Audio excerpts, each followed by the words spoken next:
Oh, there we go. Hello? How's it going, Saint and Anguish?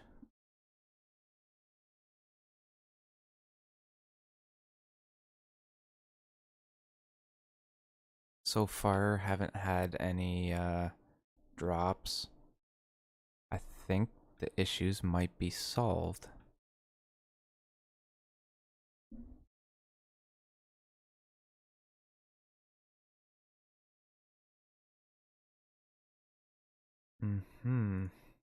Oh, fuck, I spoke too early. Damn it.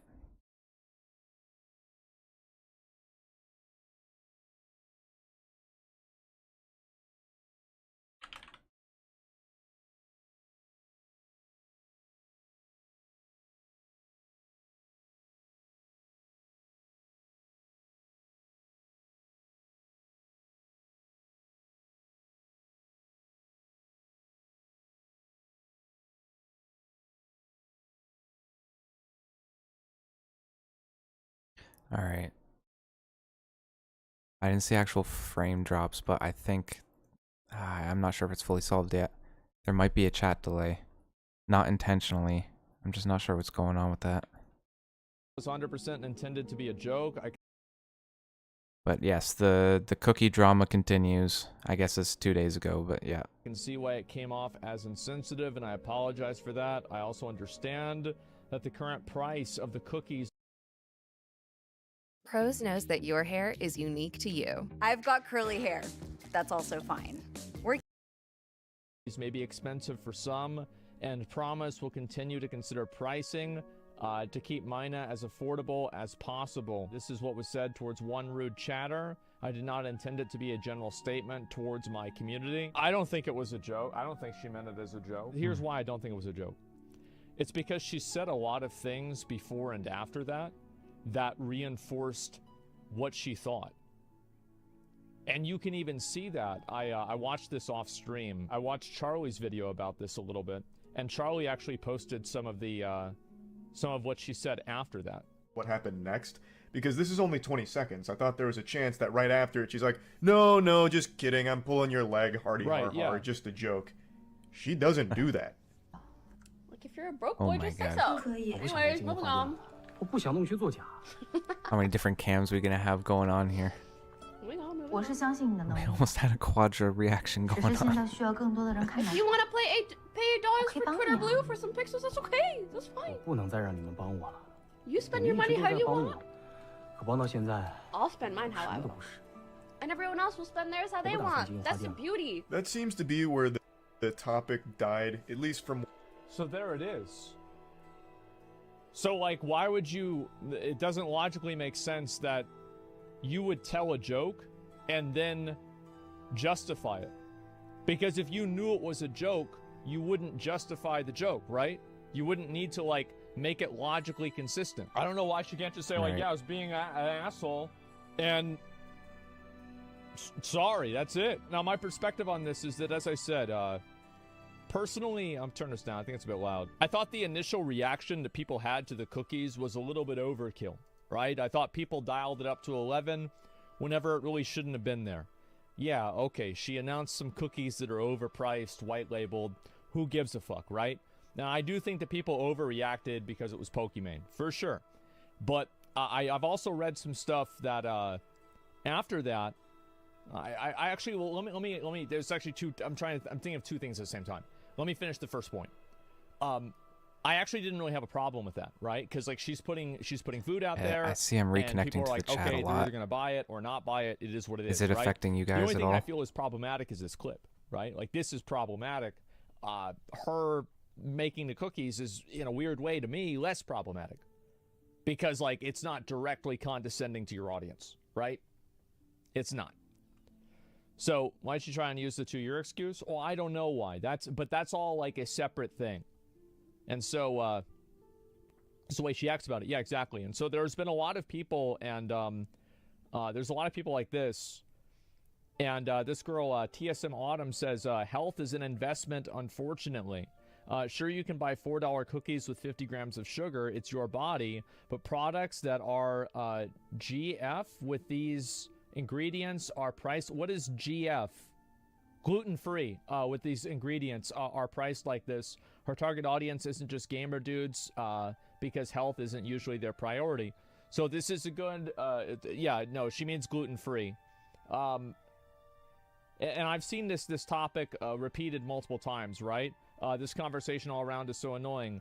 Individuals make this joke all the time. And worst one, as soon as it's a girl, they all lose their minds. Why are so many people doing this? It's not hot news. It should be on the front page. Just don't buy the cookies.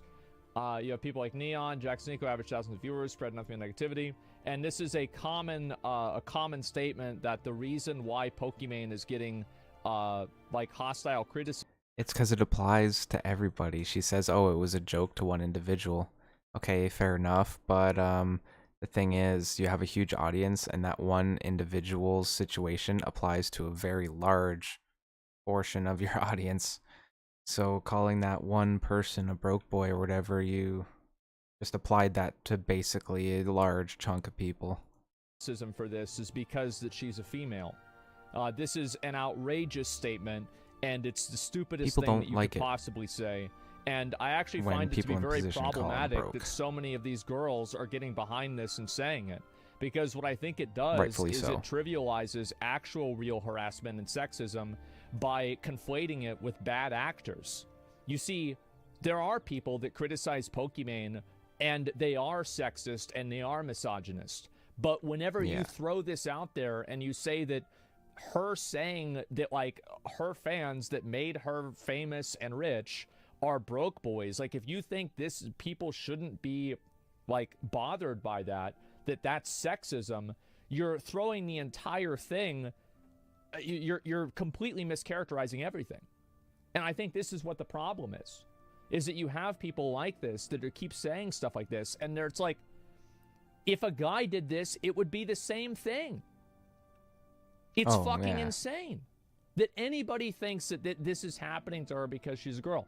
And so this is that's irrelevant. With a lot of these things, obviously people like this make a tweet and they don't think about the tweet, right? They don't think about it at all. Let's think about it. Let's have some examples. We love examples, don't we? Because examples prove that stupid stuff like this isn't real. So let's go ahead and go through it. Prime Energy. Logan Paul.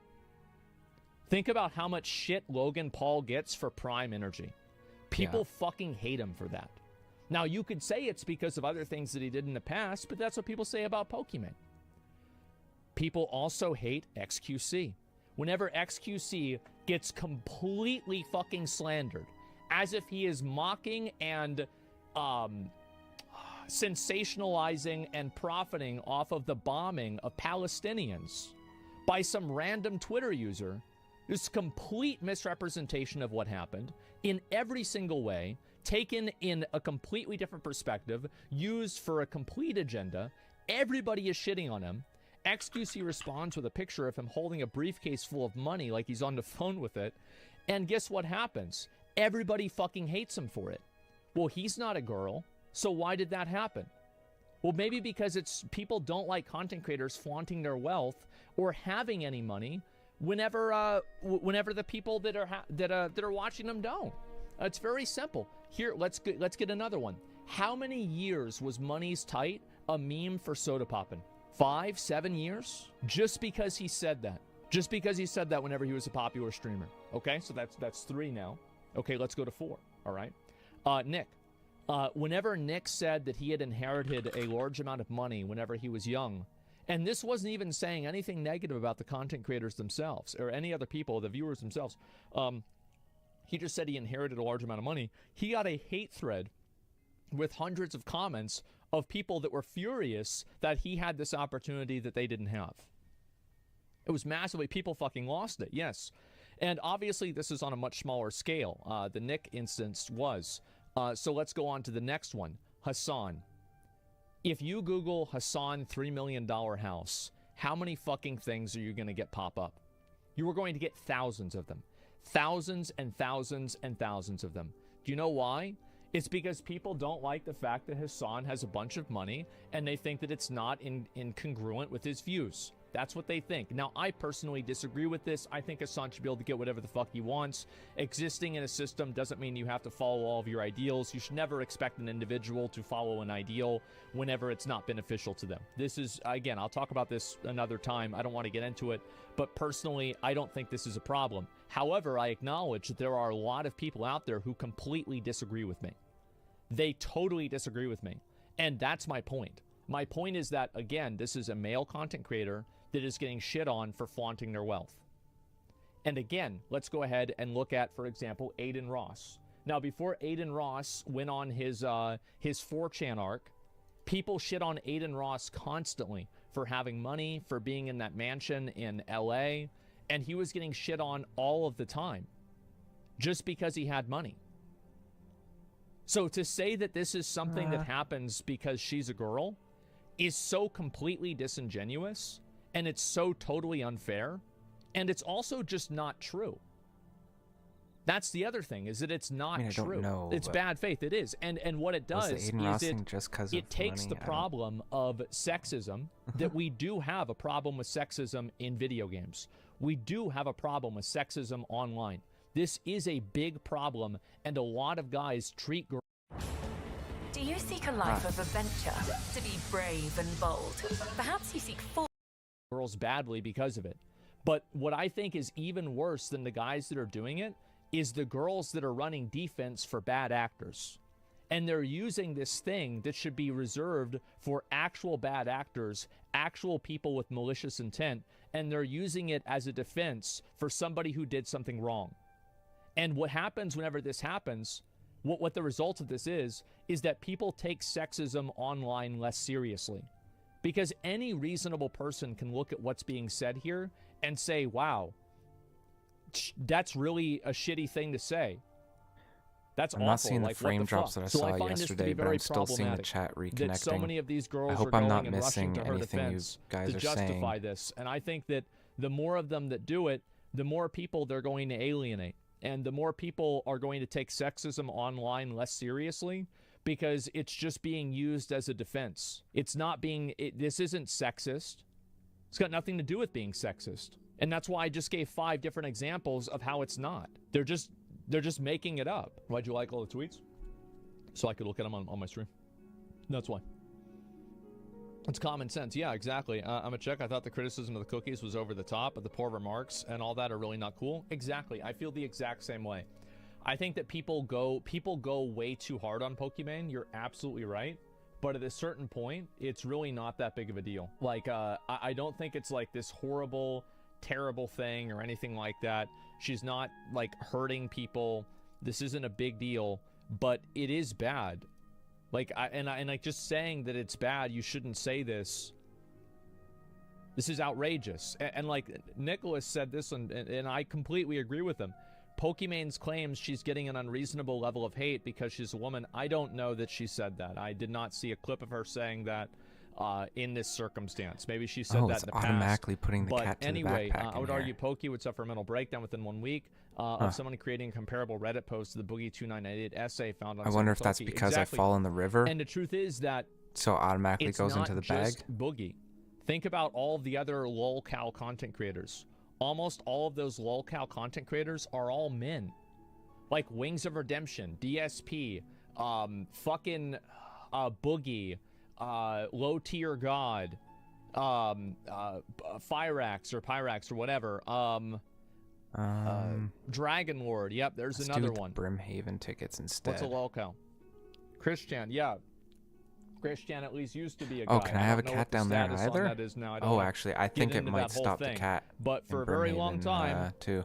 there were it was Christian, you know, DSP. Yeah, there you go, Crusader. There it is. And so Nadia here, obviously, as she said, she got a vast amount of backlash for a minimal thing. The internet's outrage on women is extremely imbalanced compared to men. I tweeted my opinion on new Call of Duty and the replies. It's absolutely crazy. So she goes and makes it about herself. Now, Nadia, you have to remember what Nadia doxed somebody live on Twitch and got unbanned for it after like a day. So she actually, somebody donated something that made her mad, and then she read their full name out on stream, and then Twitch unbanned her in like a day. So this is the person here who's complaining about you know, people making mean tweets about them. She shouldn't even be on Twitch anymore. Like, at least like a 3-month ban or something. Like, it was insane. She did get caught cheating in COD. I don't care if she cheated in COD. It doesn't matter. It's a video game. And so then XQC replies. He says, yes, Nadia, the hate towards women. It's the hate towards women that gave the cookies their price tag. Coincidentally, it's also the hate towards women that made everyone live paycheck to paycheck and not be able to afford luxury goods. There's no valid criticism here. Tell him, Queen. There it is. You know? There it fucking is. Should call you a baby for your tag? Well, the thing is, like, people can call me whatever they want, but that doesn't make me wrong. It was so clear it was a joke towards the one who wasn't in the community based on his logs. The same type of shit is utilized against you all the time.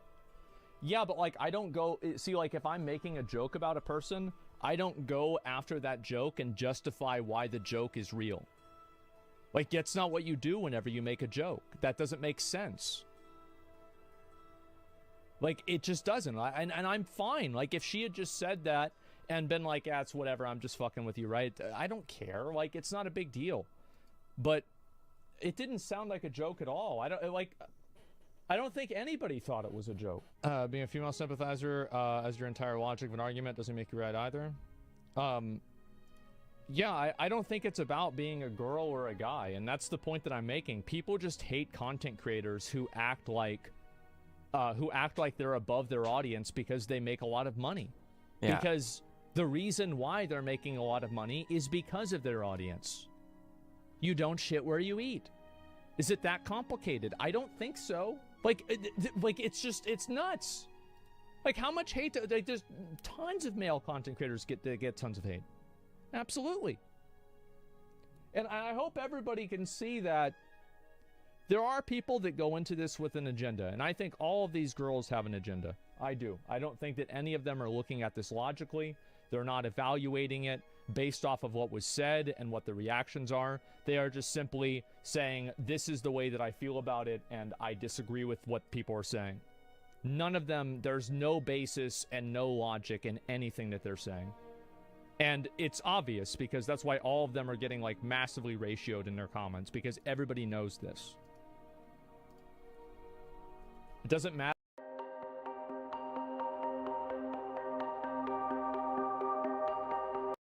how many times you lie, people still aren't going to believe it. Tissamonum was right about the health thing, though. She could be right about the price of the cookies, for sure. Yeah, definitely, she could be right about the price of the cookies. I'm just not sure. Like, I don't know enough about that. Again, like, and that's why I never really... And you remember, like, whenever I first talked about this, I never really roasted her for that, did I?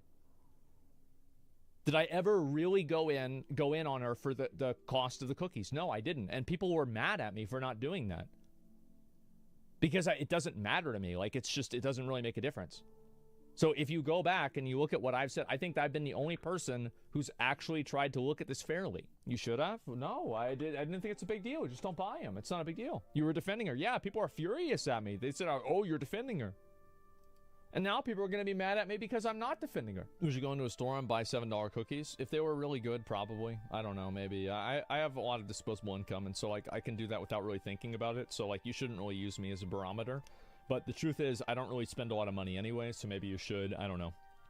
I wouldn't really make the decision based off of what Maybe I he would spends $7 on a bag of agree that men are cookies, not but being steak, victimized $2. online more in comment sections by sexist women. $2 max. I think that women do things that are sometimes disagreeable, like this instance, and then they claim sexism as a defense whenever people criticize them for it. I think it happens a lot, and it causes more people to be sexist. Because they see something that's like just fundamentally not true, and they get mad about it. They're like, we know this isn't true, but you're making us think this. Like, what the fuck are you doing? But yeah, I think that's the big problem, right? Is that, you know, like there are a lot of times where a girl will be in drama or something like that, and I will take their side. And people criticize me. They're, oh, Asmon's a simp. Oh, I'm a simp. I'm always a fucking, you know, I'm either a simp or a woman hater, right? Based on the video. And the reason why is I do try to look at everybody's perspective, but there are people who just automatically say, oh, this girl has an OnlyFans, so everything that she says is wrong, right? It's very common that people say this. It's extremely common. And like that is, in my opinion, kind of sexist, right? It is. But the truth is that a lot of people believe that. And yeah, it's a big problem that we have now. And I'm just saying that the people that are using it as a defense against bad behavior are just making it worse. And I wish that they would realize that rather than run defense for indefensible things. But yeah, that's about pretty much all I've got to say about it, honestly. I mean, there it is. Yeah, hold on. Pretty much all I've got to say. I mean, there it is. It's an out-of-season April Fool's joke. Don't you guys have money? Okay.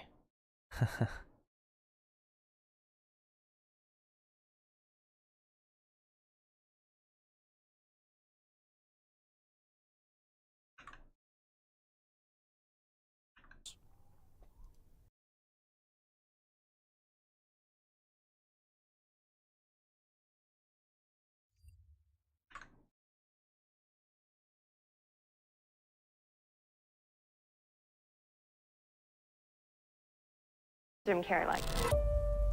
I don't exist. You're all characters. I'm losing control. Including Jim Carrey. Oh my god, deja vu. Why are we here?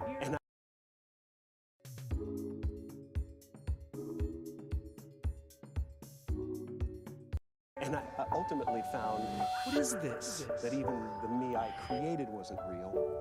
Who the hell is Jim Carrey?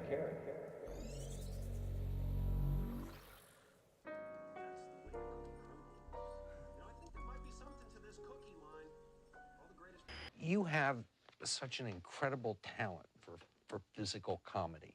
Where did that come from? Desperation. Desperation? I had a sick mom, man. I wanted to make her feel better. I just always felt like that was my job. I had a job, at least in my own mind, and that was to make my mother feel better. Funny people have sick moms, generally. It's born out of wanting to make somebody feel better.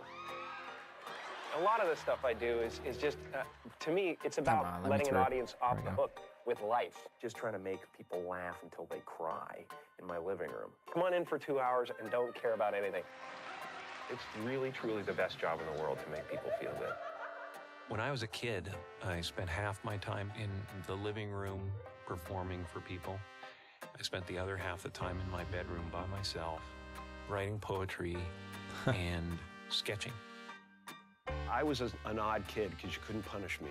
I was not the type of kid you could say, as a punishment. Can't imagine just sitting down and writing poetry. Seems weird to me. Yeah, I just created a world in there, man. It was fantastic.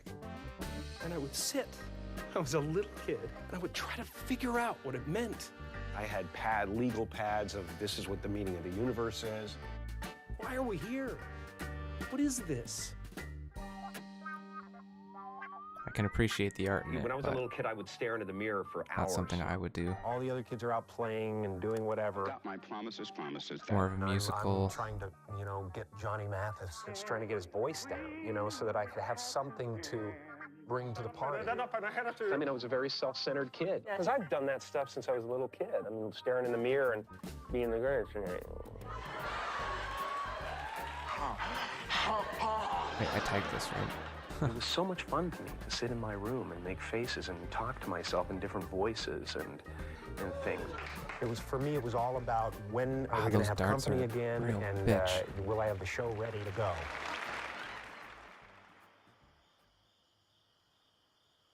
Lowers I your used to go up agility. to Mulholland Drive every night, sit on the side of the road, look out at the lights, and go, I'm a popular actor.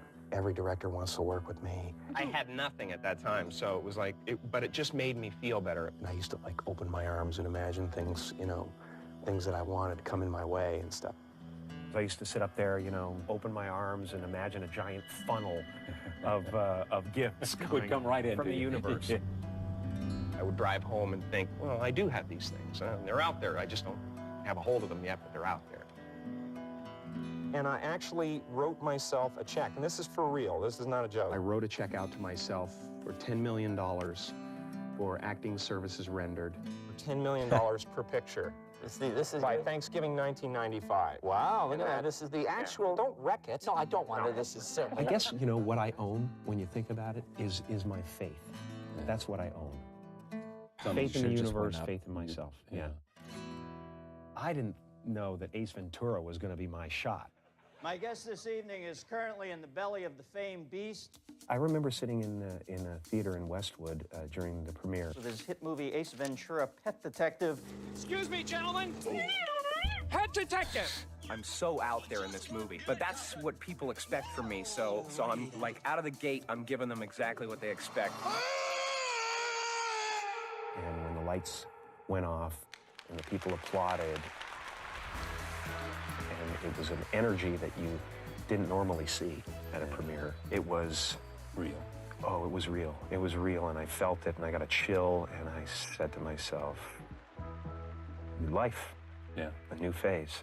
My first guest stars in the #1 selling video, Ace Ventura, Pet Detective, and also the star of the #1 movie in the box office in the entire world at this very moment, The Mask. Please welcome Jim Carrey!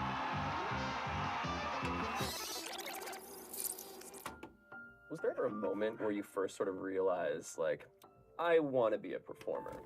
I was looking at a man named Percy, my dad. My father was the ringleader, so when I saw him, he was always getting the laughs in the living room. And he wrapped everyone that came into our house in stories and jokes, and they left my house always with pee stains. I was like, wow, that's kind of neat, being the funny guy. What? I can't tell if he's joking or being serious. Left his house with pee stains. Always with pee stains and jokes. He seems so serious. They left my house always with pee stains. I was like, wow, that's kind of neat, being the funny guy. And I think ultimately, I imitated my father. He was a very funny guy. Percy, oh man, you missed your calling, Percy. You missed your calling. Jim Carrey is Hollywood's hottest comedian, but the man behind the mask survived a childhood he'd rather forget. Your father was a saxophone player. Mm-hmm. Before you renew Amazon Prime, watch this. Look, I love Amazon Prime. Free 2-day shipping is... And then gave that up to be an accountant? I know, it's a bad Hollywood script, really. When they started having children, my oldest sister, he had to sell his saxophone to get her out of the hospital to pay the bill. After 35 years, no. he loses a job as the accountant. Mm-hmm. Then what? Oh, gosh. It became clear to me that there is no safe living. There's no safe job. I spent, 8 hours after school scraping pubic hairs off the urinals. And so we decided to just leave that situation with nothing to go to, really. But when I was about 14 or 15, my father lost his job, and I actually became homeless for quite some time. We lived on the road in a van for a while after we were in the worst jobs of our lives. I just went through a period where just everything was all security gone. Like I would say, Dad, are we by any chance living below the poverty line? Living in a van, you know, the whole deal. And it made me mad. It was not a happy time. I became angry. And he'd say, no, son, we're rich as long as we have each other. Now get in the dumpster. And I guess that taught me that you know, to trust the universe. It was another one of those things that just make you go, well, you know, maybe I'm meant to do what I'm meant to do, you know?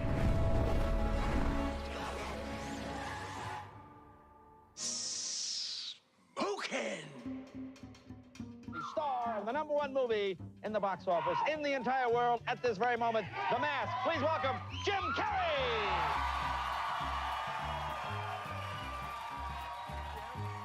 I'm losing control. Yeah, right. When I put that mask on, I can do anything. Be anything. Hello, chérie. Où est mes taquets?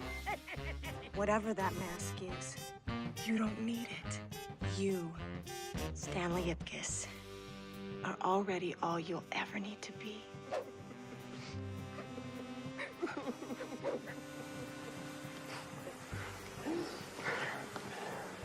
Thank you. You love me. You really love me. Yeah, GP-wise, KBD doesn't have a lot of good stuff. Jim, at the height of everything, your father died. Mm-hmm. Did your father know that you'd made this kind of success? What did it mean to him? I don't think he knew the magnitude of it, but he realized, you know, that I had reached my goal. Carrey didn't let his father down. His lead role in The Mask was something very special for them both. He saw that I'd done it, the thing that he had hoped to do, and the thing that he had hoped his whole life for me to do. My dad's passed away, but just before he passed away, he saw me get to my goal. That little thing in my pocket was realized. Yeah, that's the actual check I wrote myself 4 years ago. And what happened was, basically, a few months ago, we did the deal for The Mask for $10 million. Just before Thanksgiving 1995, I found out that I was They wrote it into existence. on payment for doing The Mask 2. I also understand that you put that check that you'd written to yourself in the casket with your father when he passed. Is that true? Yeah, because it really was his dream, too. Because it was kind of our dream, you know, together. The Mask gave Carrey 2 big hits in less than 6 months. Dumb and Dumber looking to make it 3 in '94, Carrey's life has been utterly transformed. Everybody knows me now, you know, it's, I got what I wanted, and now I have to live with it. And is this a good thing that you got what you wanted? After The Mask, Jim's 6-figure film salary went through the roof. The comedian turned actor, who was reportedly paid $350,000 for Ace Ventura and $450,000 for The Mask, signed on to star in Dumb and Dumber for $7 million. We're talking serious upward. Star in Dumb and Dumber for $7 million.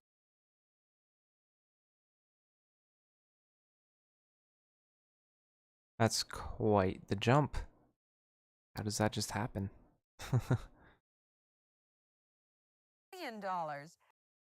We're talking serious upward mobility here. He's the only star in history to have 3 films that grossed over $100 million in 1 year. Carrey was finally laughing himself all the way to the bank. Sorry, fellas. Box office numbers are often suspect, but there is only one conclusion from the financial results of Jim Carrey's movies. Audiences are buying what he's selling. Ace Ventura, $72 million, 50% bigger at $108 million, $127 million, $119 million, $60 million growth. And Liar Liar, $181 million at the North American box office. If you add in the international figures, he has grossed more than $1 billion. In Jim Carrey's world, over the top has no meaning. And now it seems his career knows no bounds. Are you overwhelmed by all this and all this Completely. Ace, I've and now lost you're, it. yeah, you're Mr. Time to go. Yes. What? Oh my god. Coming out of that, of those 3 films that grossed all that money, somebody, you, your agent, your lawyer says, if you look at how much these films did, you are looking at the first $20 million man. The Cable Guy. You were the first one to get a $20 million movie, right? That's what they say. Is there a problem with your service? People, do you think they're going to judge you more harshly now, knowing they've got the 20 million? People rarely take advantage of all my services. Let me help you wash up. Audiences didn't embrace it like they did the others. What happened with Cable Guy? I liked Cable Guy a lot. Jim Carrey tried a more serious role in The Cable Guy in 1996, and it was his lowest grossing picture. I just wanted to be Oh, only 60 But I million. think more than anything, it was a misconception of what it was going to be. You just need help. Get it compared to the This is a really gutsy hundreds thing of for the Jim others, Carrey but to do. Yeah, but I get really it's weird to think, I oh, certainly $60 don't million, wanna play it what a safe my failure. whole life. I think the danger is that you start patronizing your audience. I can be your best friend or your worst enemy. You have to take the chance of losing a few people because you do gain others. I have more colors than just the ones I've shown so far. Jim Carrey, the funniest guy on earth. Don't you do something? What am I, a puppet? Yeah, hi. You say jump and I say how high? No, I want them to know that it's a choice. I don't want to be the kind of human that just interjects with something funny all the time. Nice to meet you, folks. Fire Marshal Bill here. It's important. Because otherwise, you're just a sad person. They don't care. Don't you understand? I'm expendable. I need your help, man. Get me out. 1.7 billion were there for his birth. An entire human life recorded on an intricate network of hidden cameras, 24 hours a day, 7 days a week, enclosed in the largest studio ever constructed. It's The Truman Show! We've become bored with watching actors give us phony emotions. This is the script that I've been thinking my whole life. There's nothing fake about Truman himself. Maybe I'm being set up for something. You ever think about that, Marlon? To play the most famous person on the planet. First guest, one of the most popular actors in the entire universe, Jim Carrey. Was it kind of a natural thing for me to step into? If anyone should be used to the world watching their every move, it's Jim Carrey. Like your whole life has been building towards something? Where shall we go? Where shall we go? Jim is in a tornado of fame that no one can understand what it would be like to be in there. Are there any drawbacks to success? I want to get away. See some of the world, explore. I guess, you know, the fact that I never go out anymore. Black Friday is here at Hudson's Bay. Shop the deals and door crashers now. I had all the feelings of paranoia and everything that go with it at the beginning. I think I'm mixed up in something. Everybody knows everything you do. They're pretending to me. You know, I really hope people enjoy it. And I hope they come to it unprejudiced by my past. I can't imagine being in the middle of that and the challenges that that creates and how it affects your life and how you have to keep sane within it. It's fake. It's all for you. I don't understand. And know that I'm portraying a human being who is fun to watch, but not, you know, he's not the zany guy. He's not a performer. He's a prisoner. Look at him. Look at what you've done to him. At a time when celebrities like Carrey himself seem to live inside media fishbowls, this is a thoughtful, entertaining, challenging movie about the way the rest of us live right along with them vicariously. You've been quiet lately. Yeah, sorry, just focused on the edit. What else is on? Yeah, let's see what else. Where's the TV guy? Come on, let's watch a film. You've worked so hard today. I really should get this done. Fantastic Mr. Fox. Mm. The King of Comedy. Birdman. Okay, what is this? It's a movie.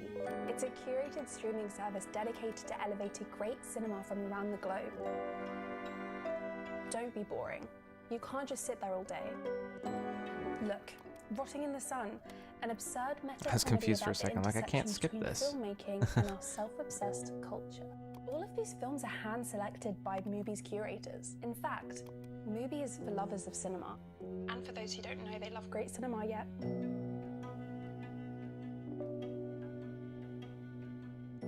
Okay, yeah, let's go for this one.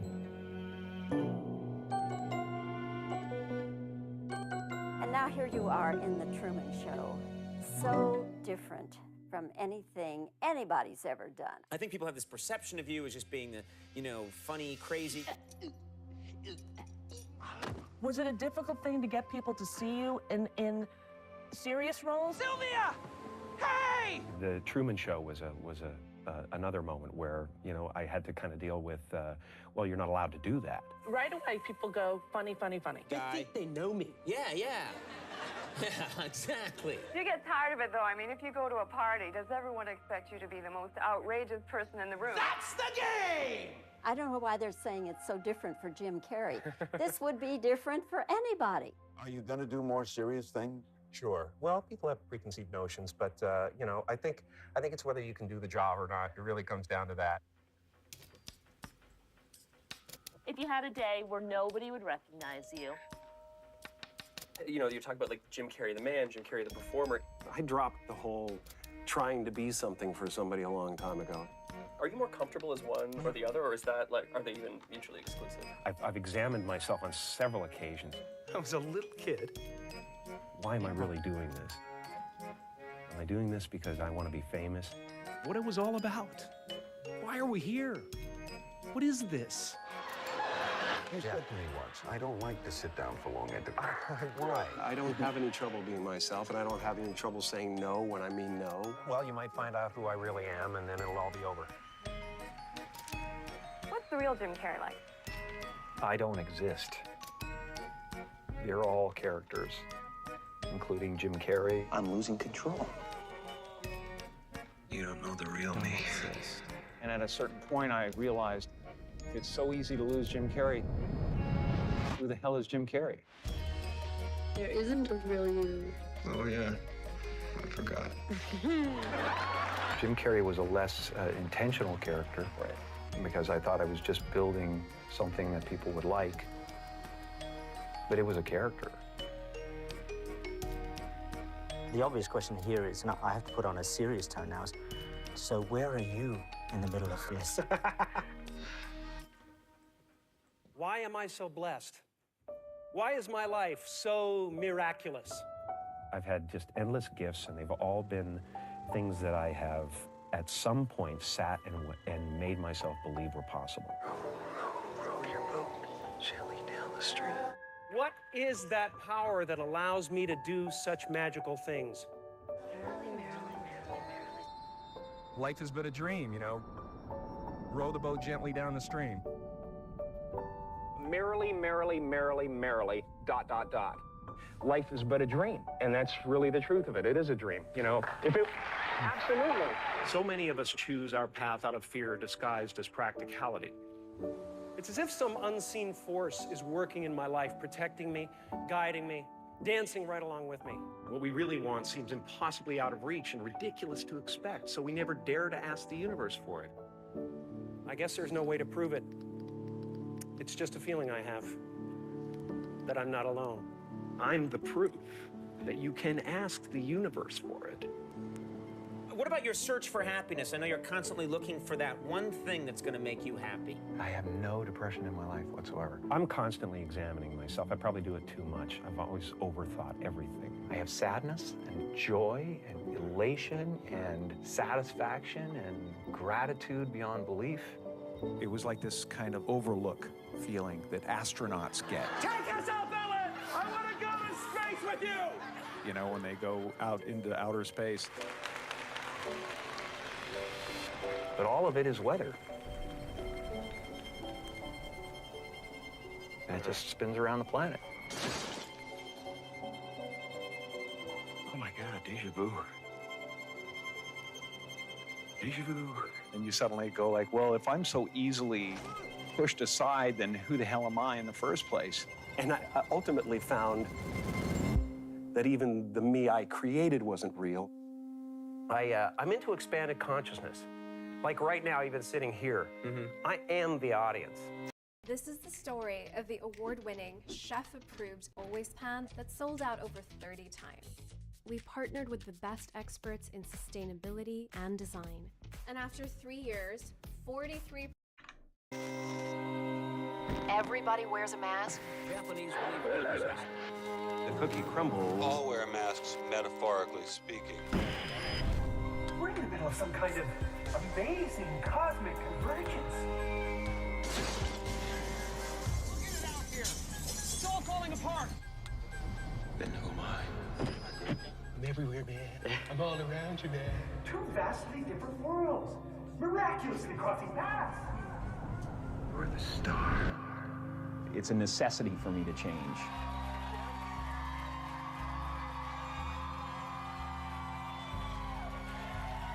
So, I don't know whether it'll be a good change or an acceptable one, but I will change.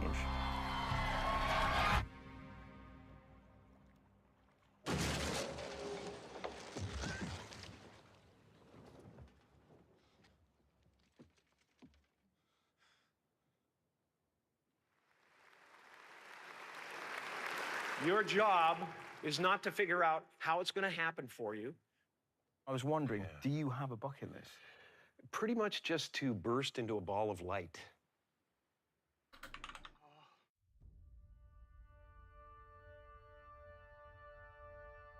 But to open the door in your head. 8 mil PK, nice one. Say something, goddammit! You're on television. You're live to the whole world.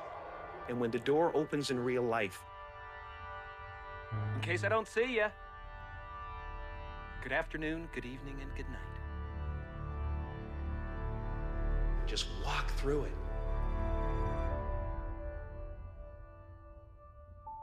None of this is going to matter.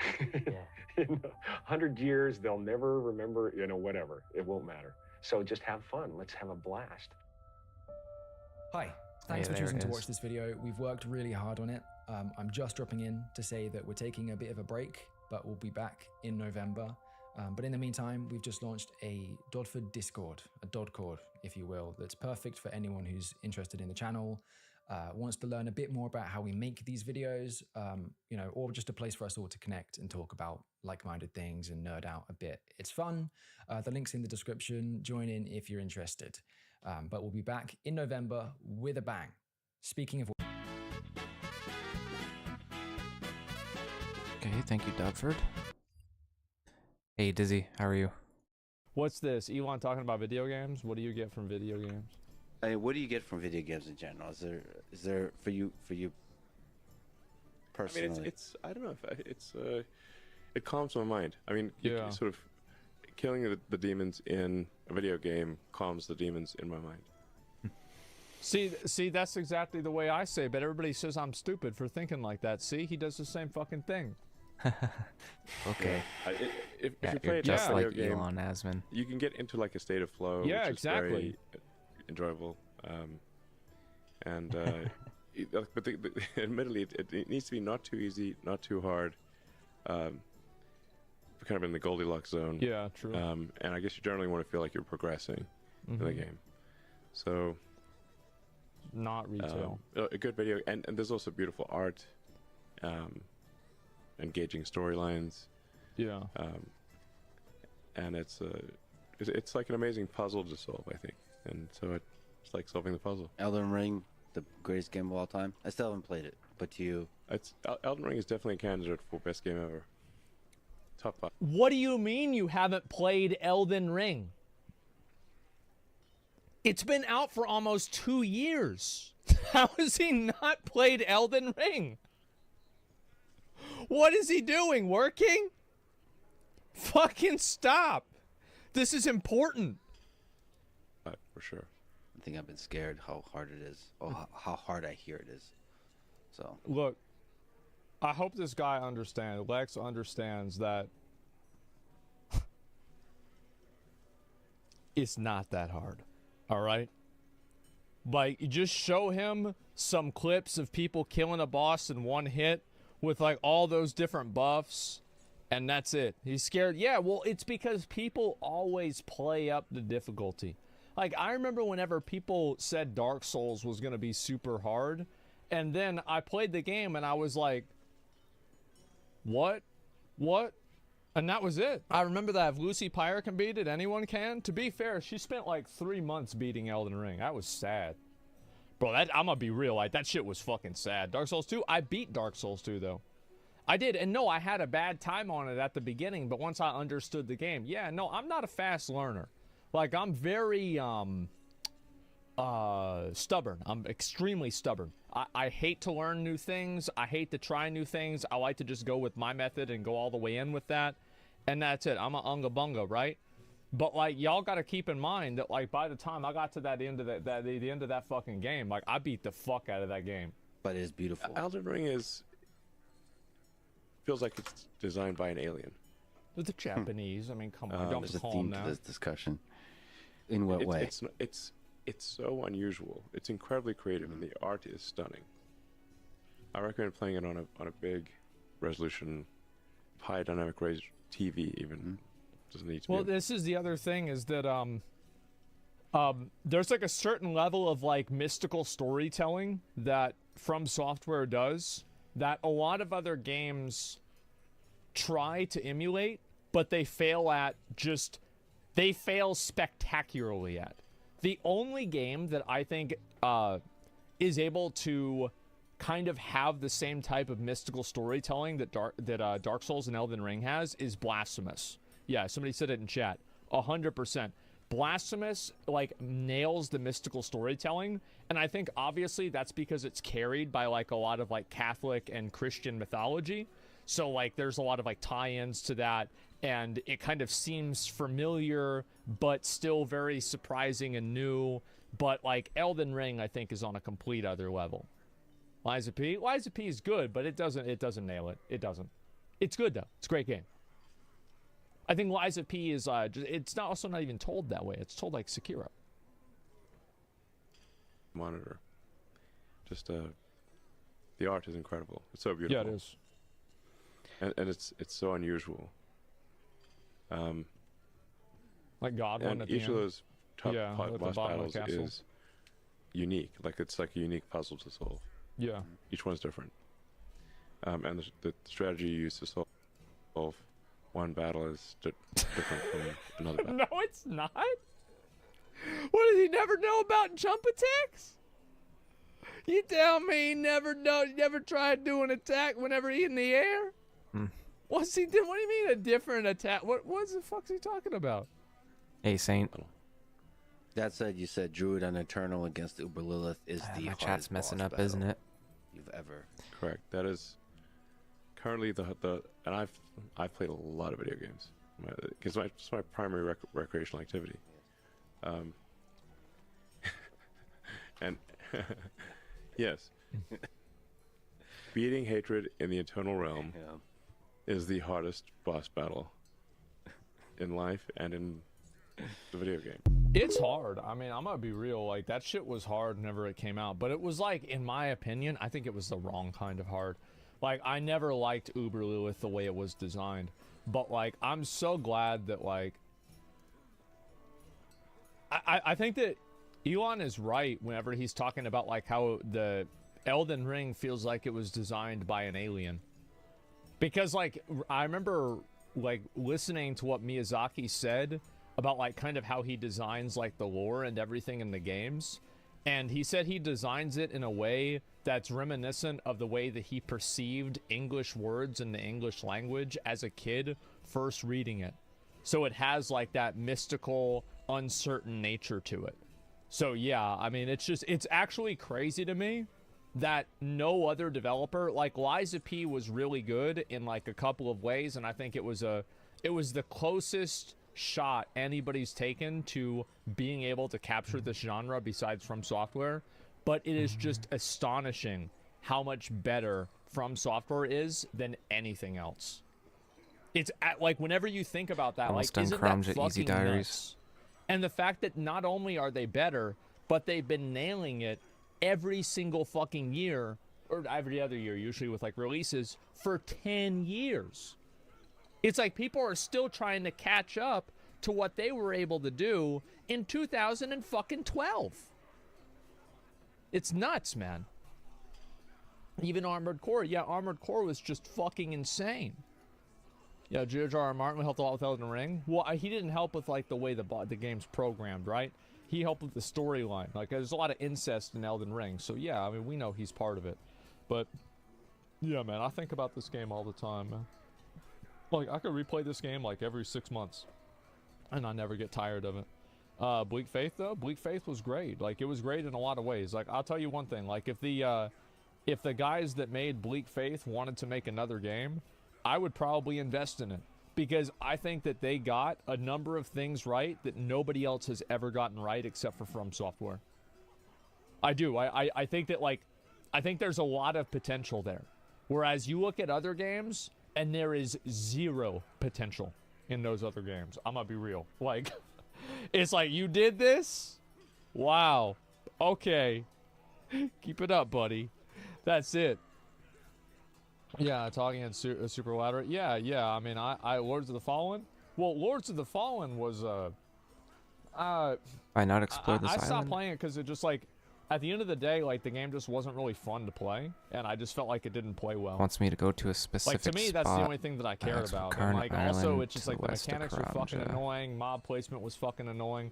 I just felt like I was playing Dark Souls 2, you know? Now, obviously, Lords of the Fallen is not the worst game of all time. It's not like a terrible game. This should be like... I hope that they fix it and make it better, right? But yeah, that game pissed me the fuck off. I hated that shit. Machine attempting a no-hit run, OG Elden Ring build. I heard about that. Yeah, people told me about that. I probably should look at that myself and see. I might look and find out. Not Crandor. And have you tried it after all the yikes. patches? No, I haven't. I only played it after one patch. They released over 27 patches, a little bit over a month. Maybe I should try it again and see if it's any better. But like, there are also there's like hitbox problems. I mean, a lot of games have hitbox problems. Okay, like, that's a yeah. huge issue. So yeah. Level up your gaming space with metal posters from Now we're in the right Displates. spot. Hang your Displates in seconds. Swap them whenever you like. Get official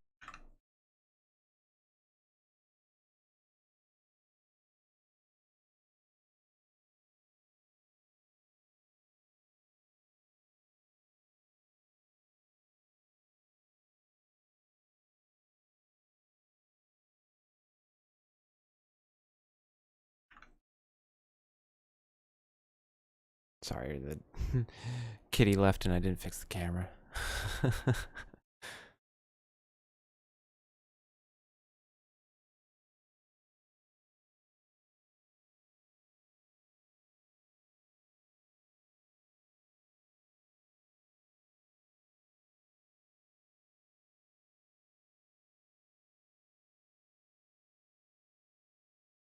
There we go. Now attempt fight pit or fight cave.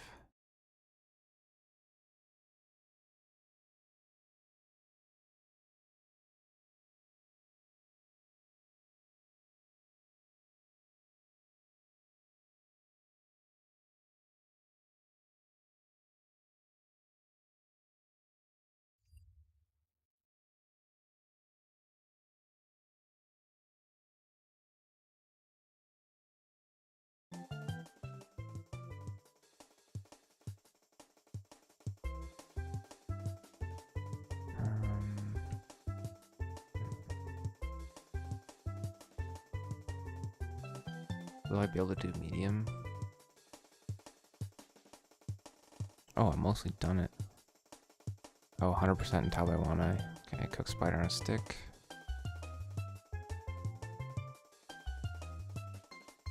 Log from teak.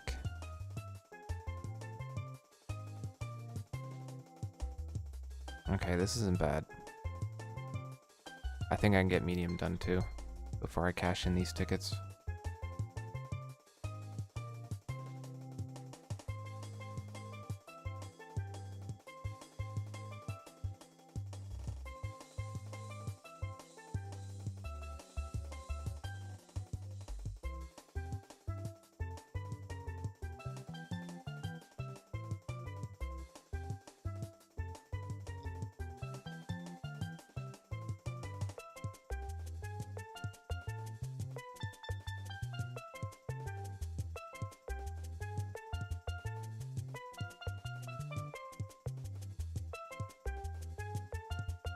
Yeah, I can just go in and out of here, right?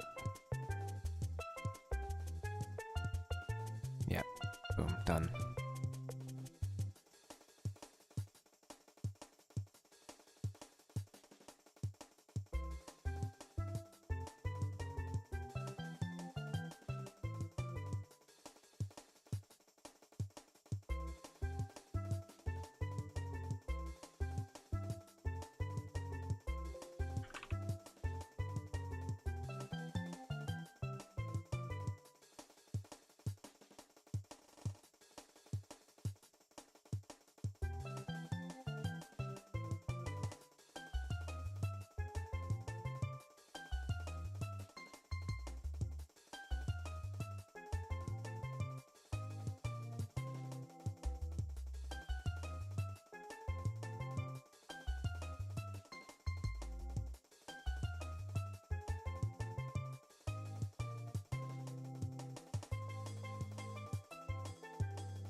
Oh, spear. Hmm.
Well, I need to be able to make a spear for Taobaiwana Trio.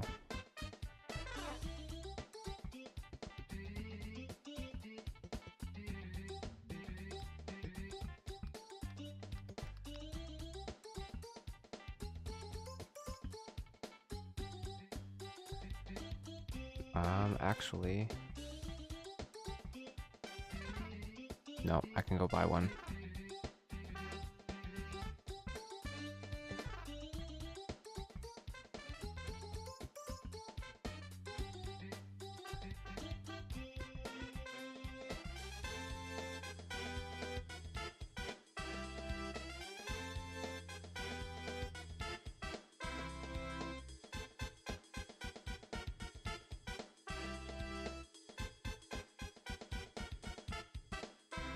Apparently this weapon shop here has spears. Convenient.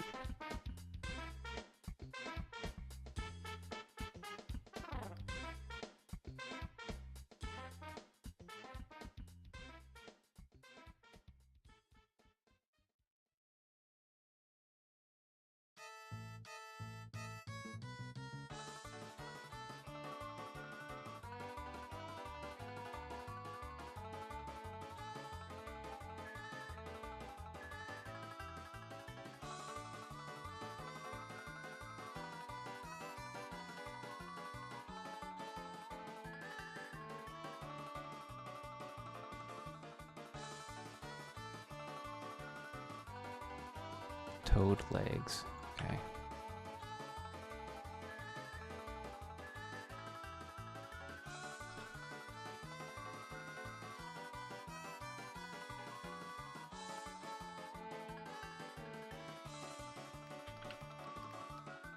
Can I get that by Chompy?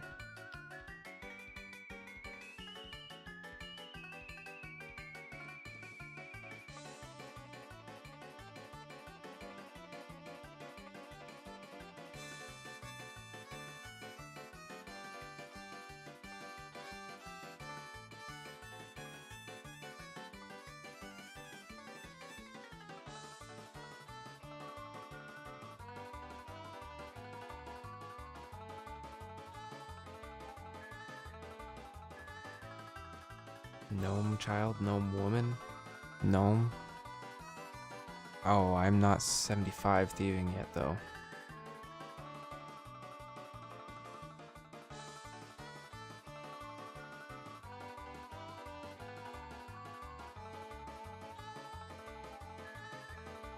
Tortoise.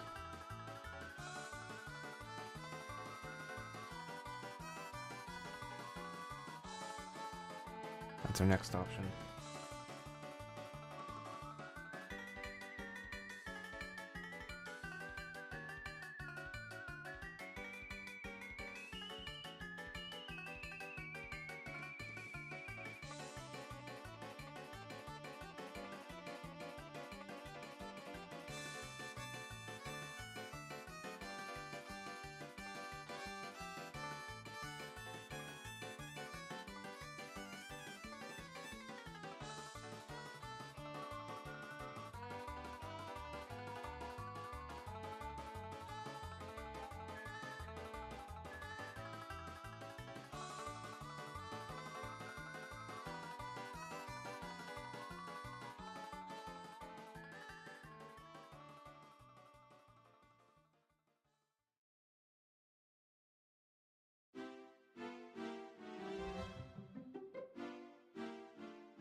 Oh, we need a 4 dose though. I need to make 2 of them.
Ooh, the water level.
Alright, there's all of our items ready.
Oh, so I see your chat on screen, but it wasn't coming up in my actual chat. Yeah, there's chats that I've been missing, guys. I'm sorry, it's not showing up. But then I see that it's showing up like on the stream chat. That's so weird. It's not.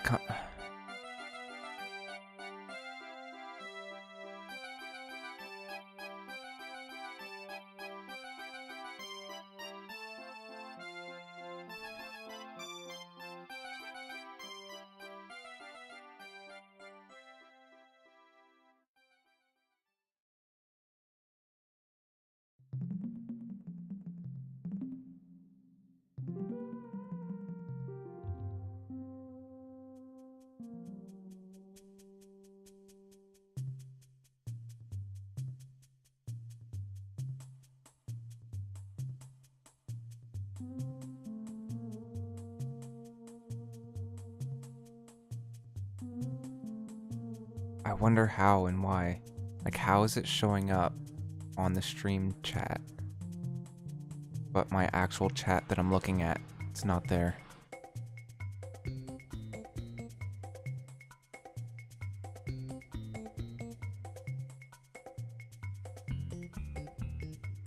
People probably think, oh, a 5 mil kill, nice.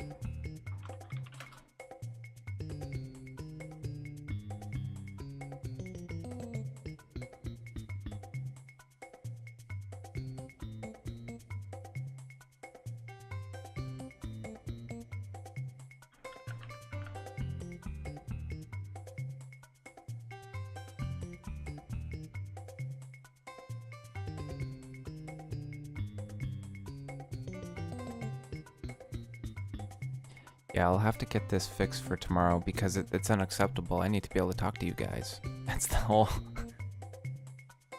That's the whole thing.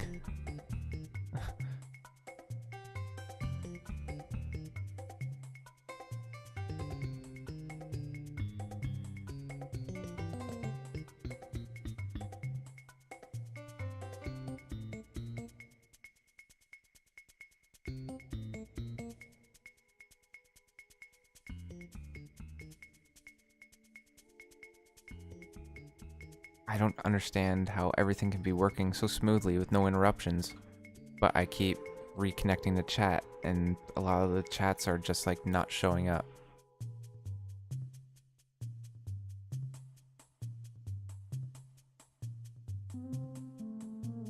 Oh, say Veradon.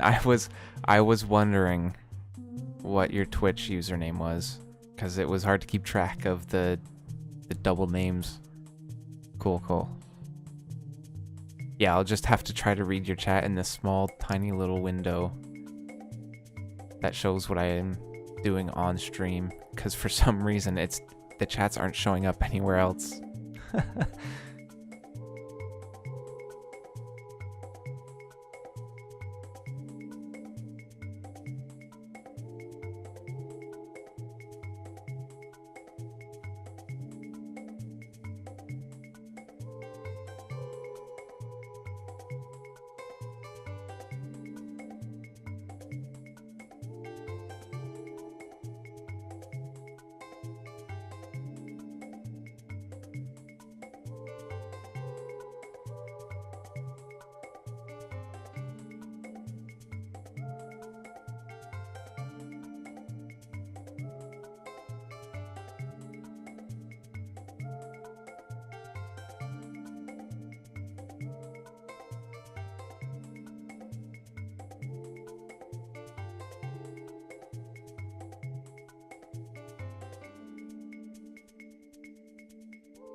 there it is.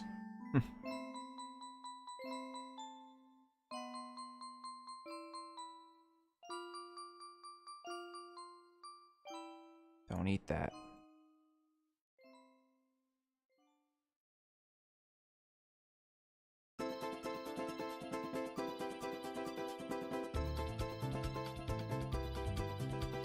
This is one of those quests, you gotta be so careful with your clicks. You don't want to fuck that up.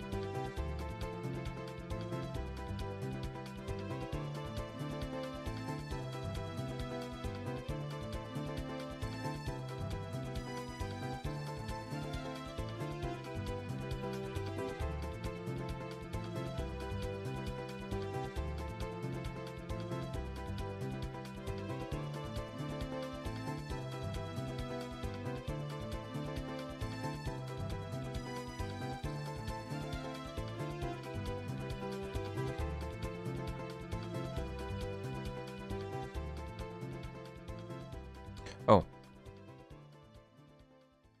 I think I fucked up.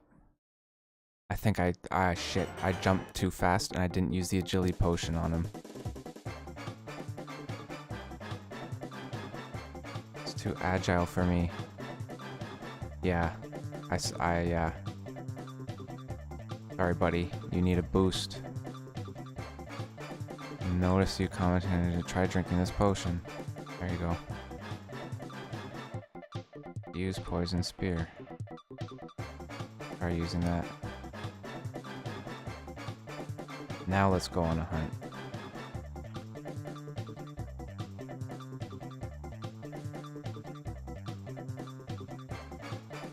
Maybe it was supposed to go that way.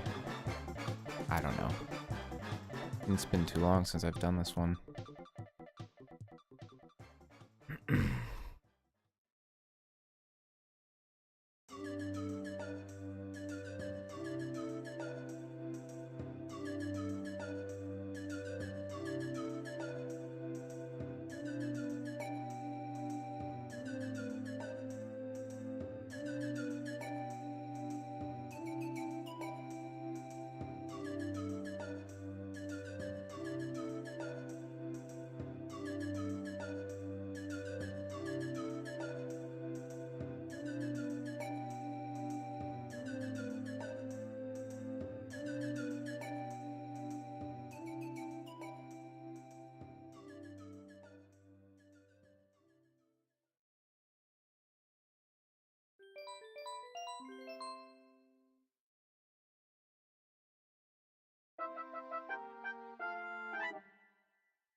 Oh.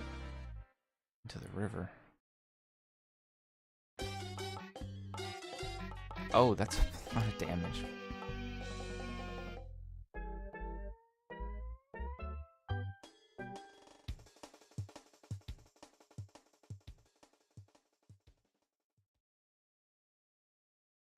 Ah, darn again.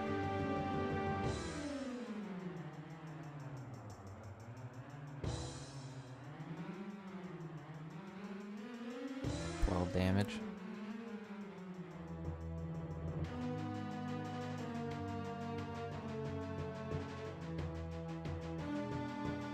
Okay, let's take the things out of my hands.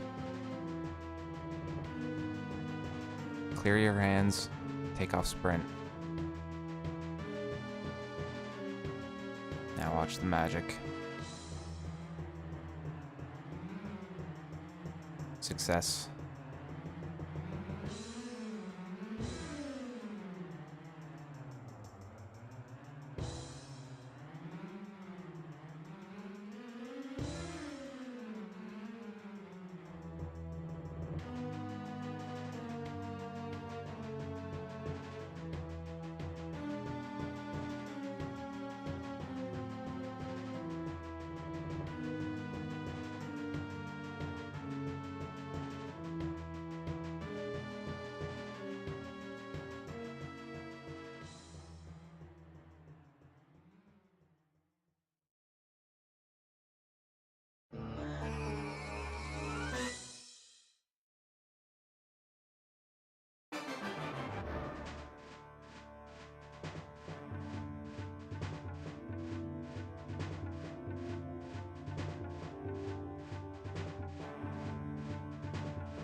Okay.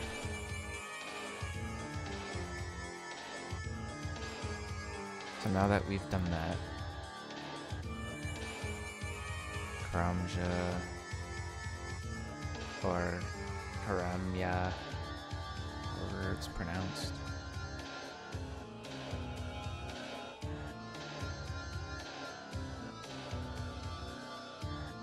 Catch Karamblan and earn favor in village.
A spider on a stick.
Sorry about that. Can you hear that?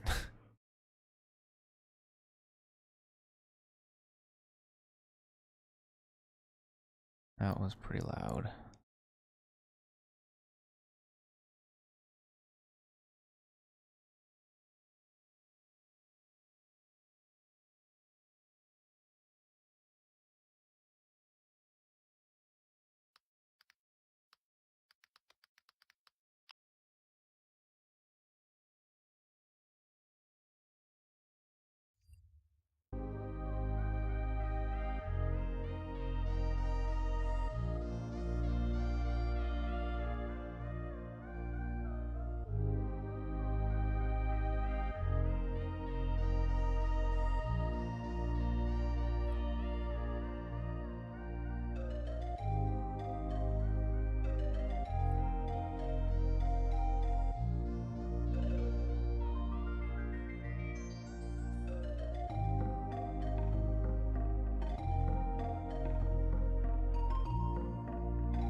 I gotta repair the fence a bit before they're going to give me some shtick.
is fucking me up so much.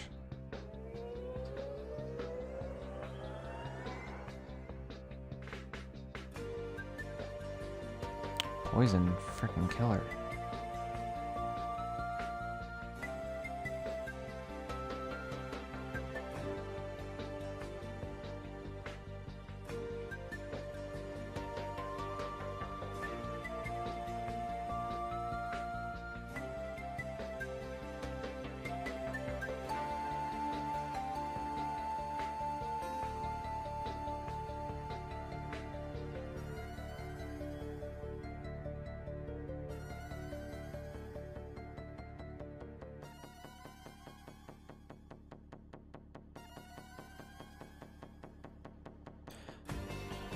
You're doing Shiloh Village?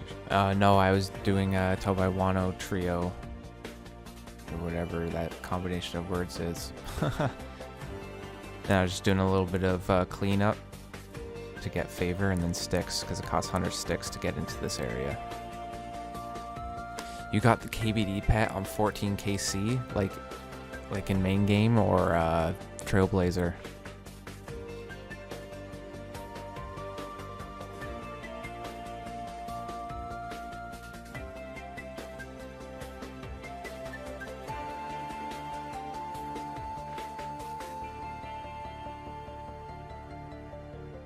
That's incredible. Legit main game. Sweet.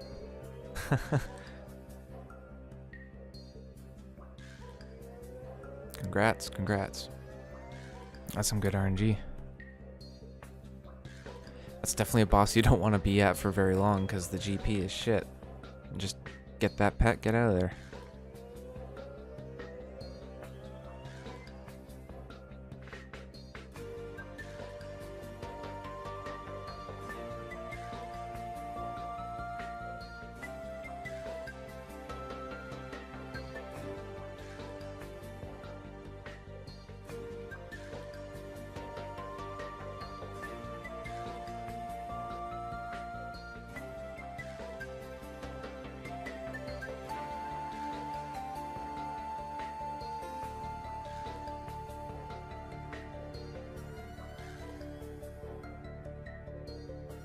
St. Trump 14 KC.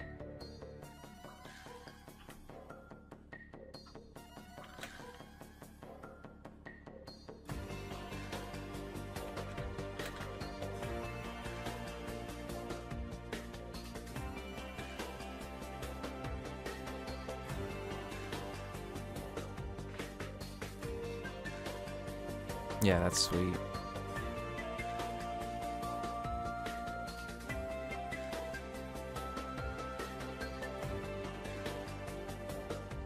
I haven't gotten a pet in quite a while.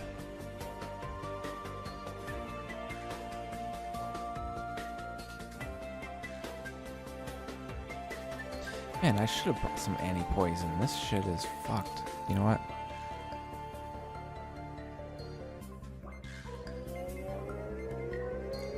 I'm not dealing with it anymore. It's too much.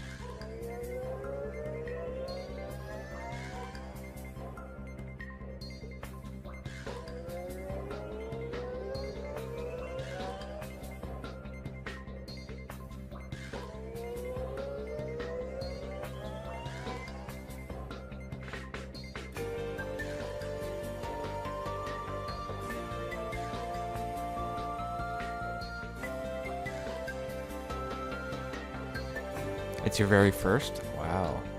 Double GZ then.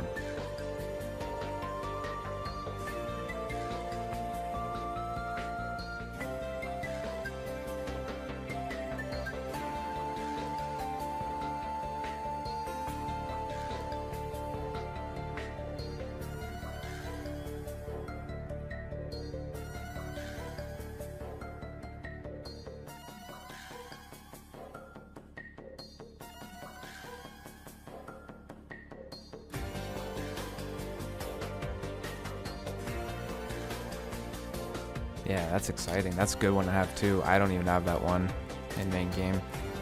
I do want it. But I haven't really grinded for it either. Well, I've done a lot more in 14 KC. I guess.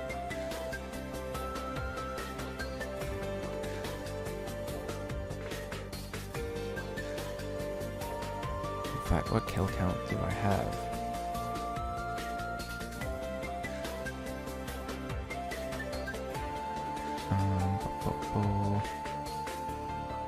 There's KPD. There it is. 196. Nothing crazy, but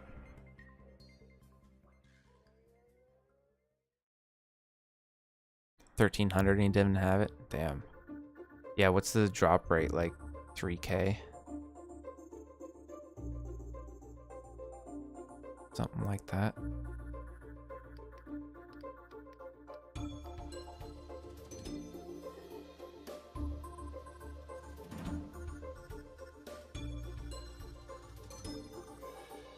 Yeah, 1 in 3,000. So that guy's not even halfway there. Yeah.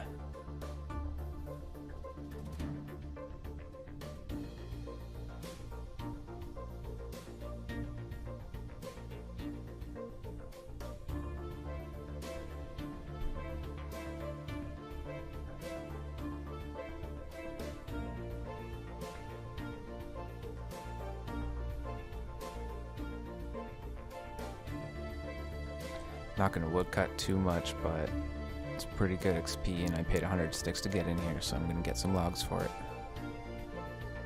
Not that 100 sticks is a lot, but you know.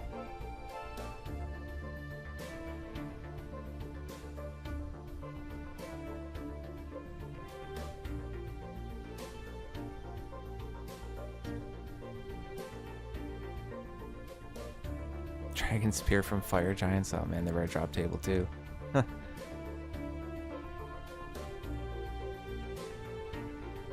Yeah.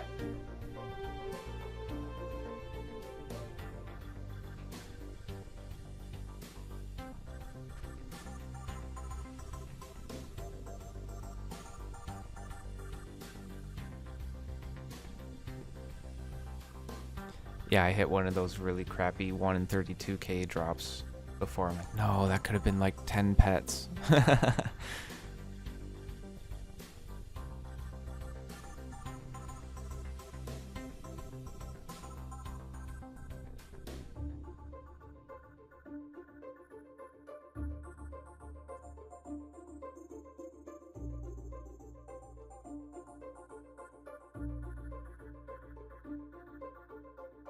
You got 44 GP. One of my more recent superiors, I did end up getting the imbued heart.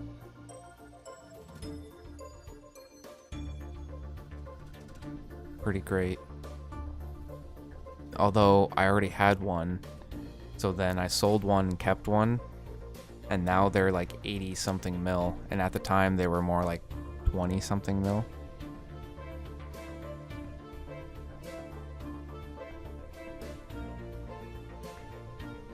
Yeah. Yeah, I got imbued heart drop.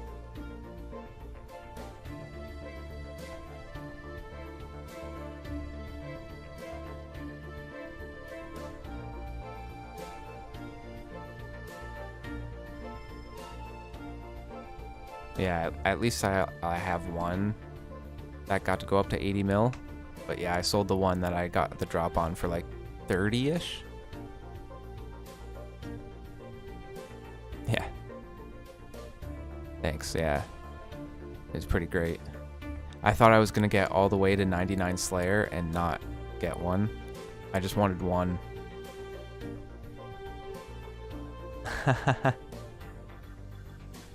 What do you think I'm doing with all these giveaways? I'm sugar daddying everybody.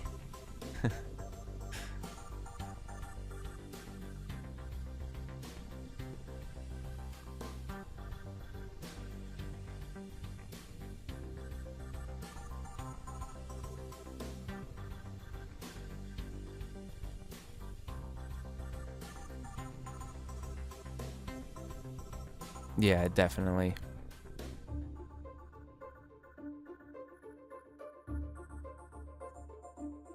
Oh, if we're talking like IRL RNG, I just got like a couple cheap hockey packs for Black Friday, 50% off. But inside, I got a rookie autograph, You won't be able to see it that well. Joe Veleno rookie autograph, which was like a 1 in 650 packs.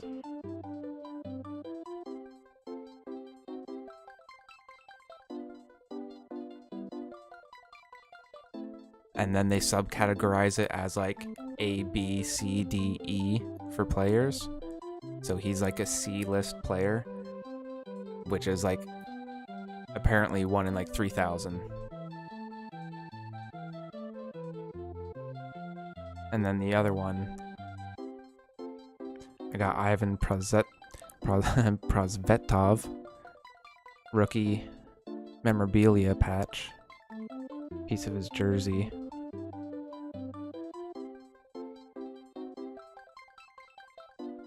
That's like 1 out of 75 packs.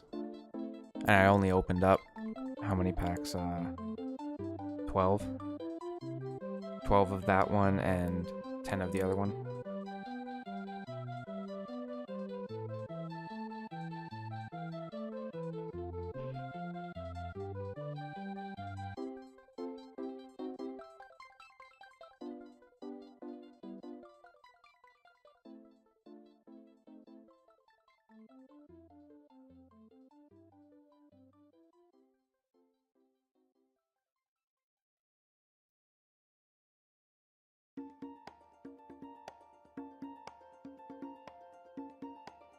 How much is that? I'm not sure, to be honest, because eBay has weird comparisons. Sometimes, like, other people don't know what it's really worth either. So they sell them for like silly amounts. But knowing the rarity, I wouldn't let go of the autograph for less than 50 bucks, but realistically, I think it's worth more than 50 bucks. And the patch, that one I wouldn't let go of right now. At least 25 bucks, but again, these things are really undervalued, I feel like, right now. Well, I wouldn't have to get an appraisal, but you'd have to find someone who's willing to pay what you're asking. You know? It's a free market, so yeah. It's basically worth anything that someone's willing to pay. Could say, oh, I want $200 for that autograph. If somebody pays $200 for it, then it's worth $200, right? It's almost like art in that sense, although art is a bit ridiculous with the ceiling with that. And rarity definitely takes a factor into it.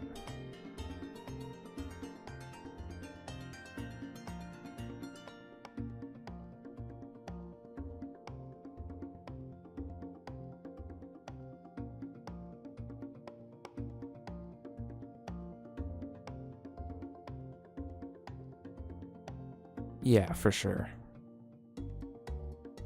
I got them for like $3 a pack. So it was a pretty good deal.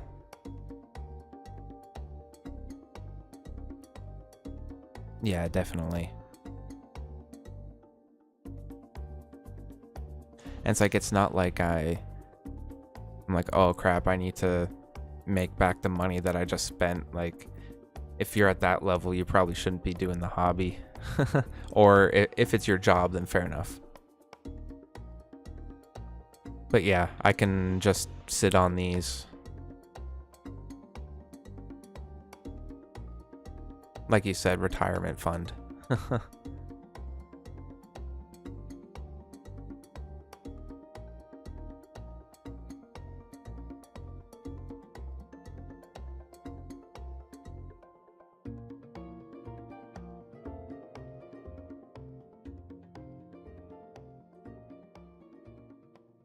The bottom box thing, was that with the UFC box? Is that what I was talking about with that one?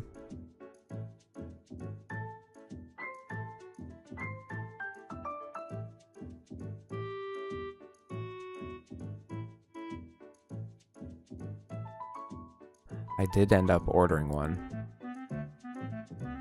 I'm not sure if they'll get me the bottom of the box. but it was number 3.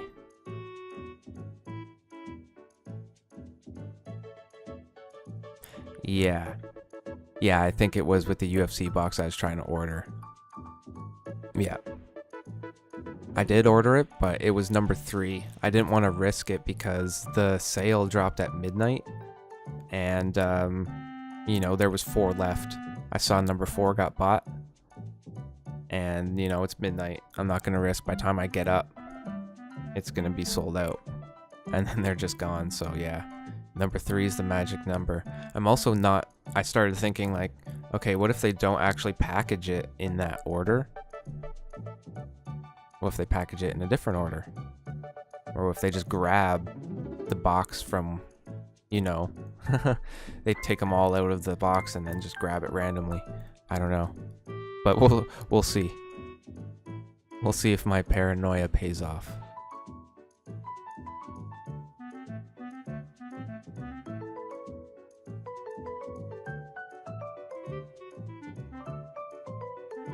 We're trying to get that one of one in the world Dana White autograph. That's what we want.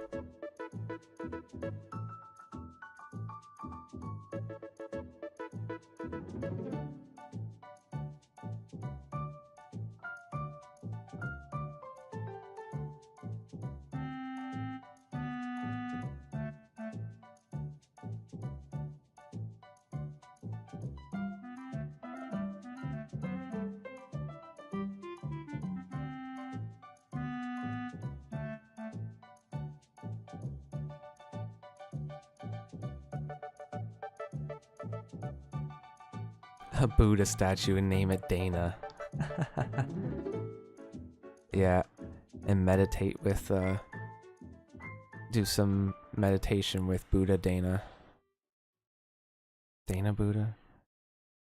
Duda?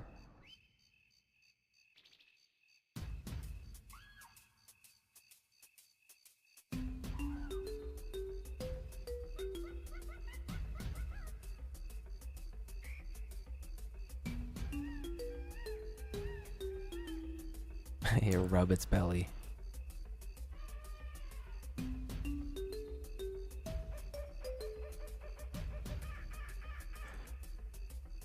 Okay. I think I've had enough wood cutting. Over 500k an hour experience though, that's pretty good. And I bet you if you tick woodcut, it's gonna be a lot better. Cross the lava using the stones in Brimhaven Dungeon. Alright, easy.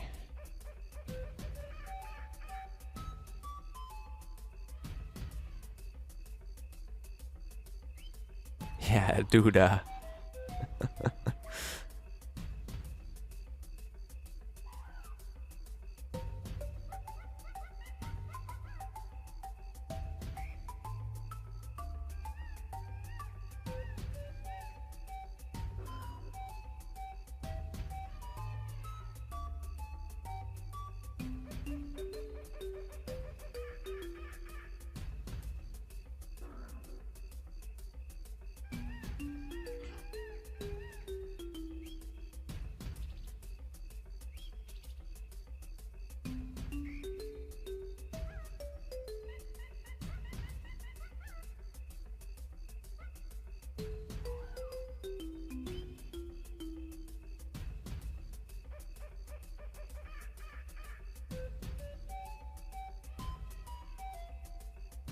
Okay, what was that again?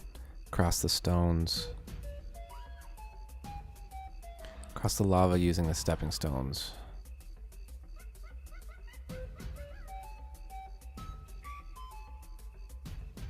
Oh shoot, I'm in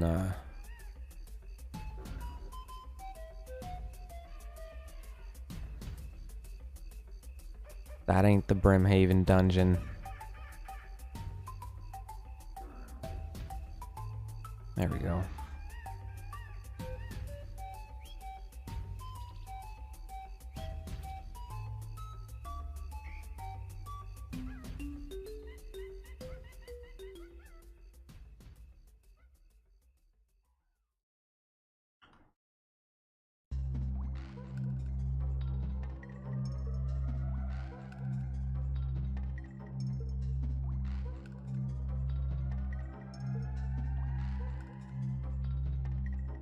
A level to 83? I need 83 to get to those? Wow.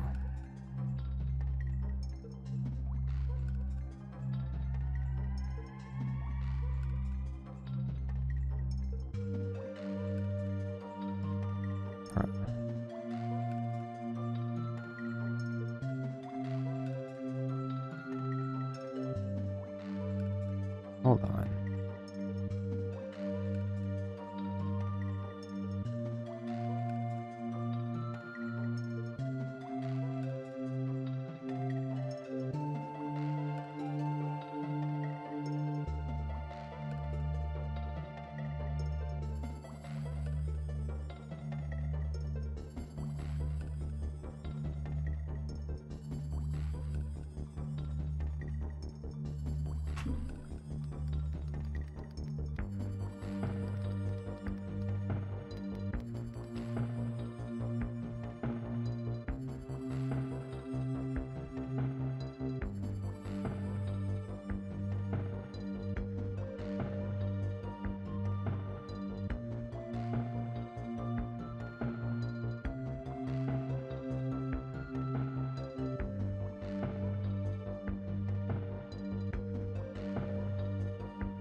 It's weird because there's not an agility marker on it, but it's an agility path. See, it's got the agility thing up there, but not on this one.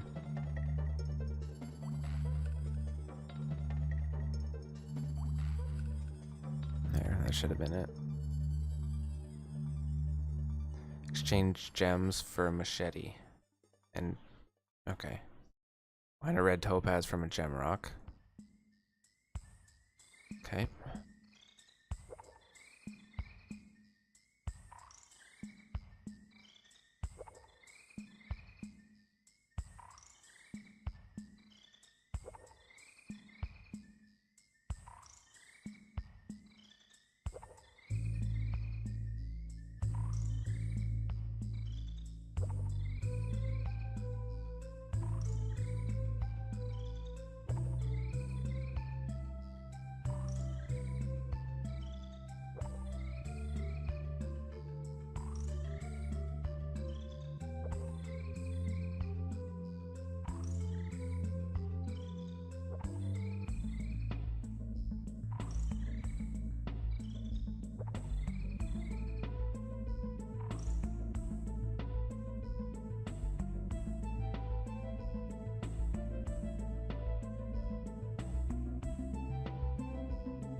Hell yeah.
We've got some competition here, I guess.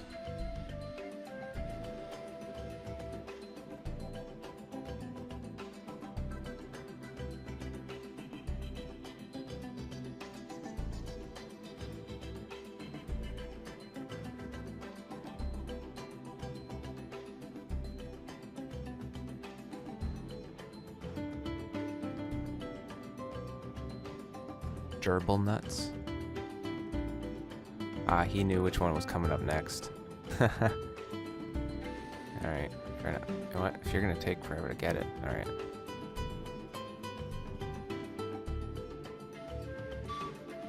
Which one was it? This one?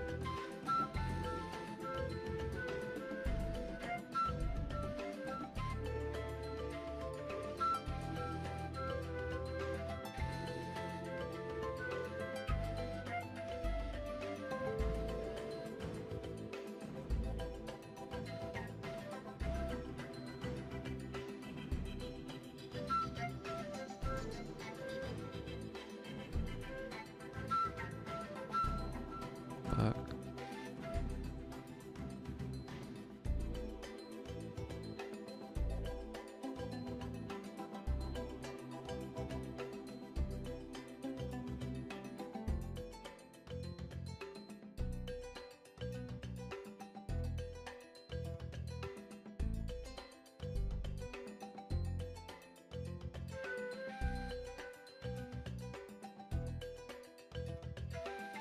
Okay.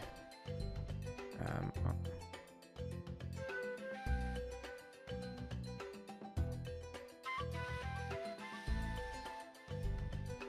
Change gems for machete.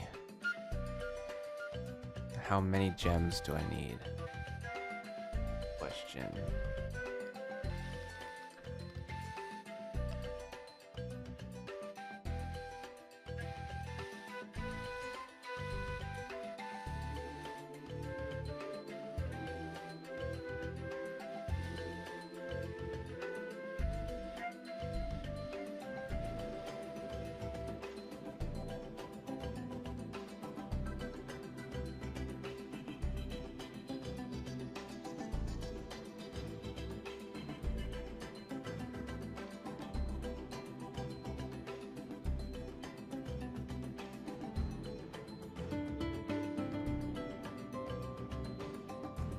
Whoops, that didn't go into clan.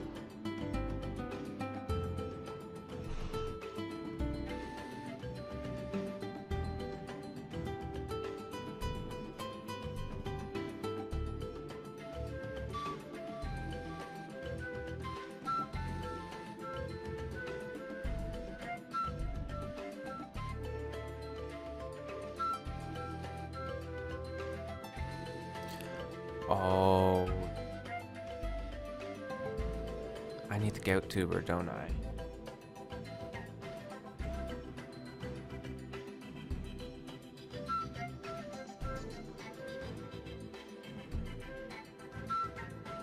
Wow, I didn't realize goat tuber was medium.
This is gonna be my 4th fully grown cat.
Trading them for death runes. 437 left. So I've used about 160.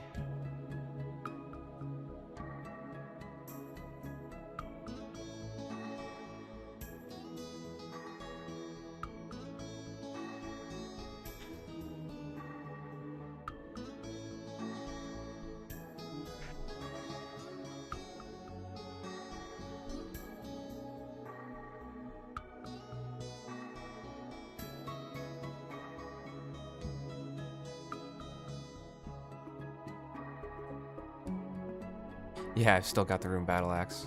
Yeah. And I might end up using that in the, there's that quest coming up that you gotta use all the different styles in. And I'll need a crush weapon.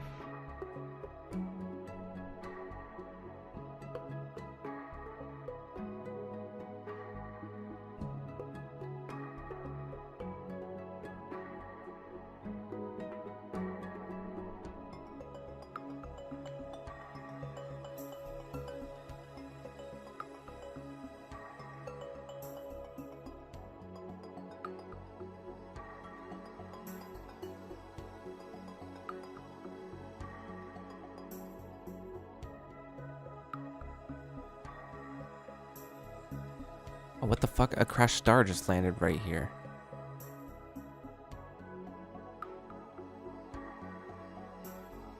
No! No! No! No! No! I can't mine it till 70. No!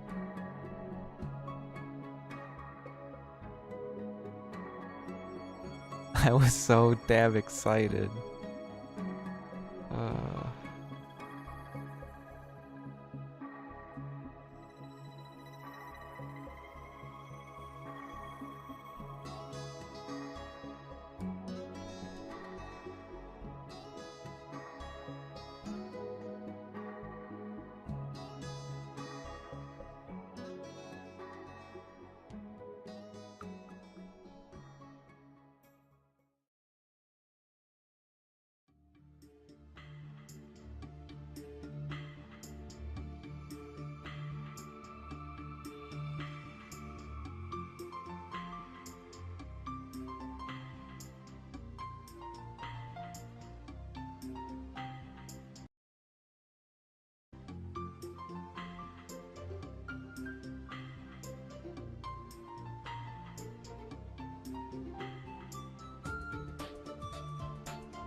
Well, most people aren't bothering competing with me. That's nice. Yeah, that was a little bit rough. It would have been nice because that's a task too, to mine that. So it's like I would have gotten all the bonus for being the first one to find it. And yeah.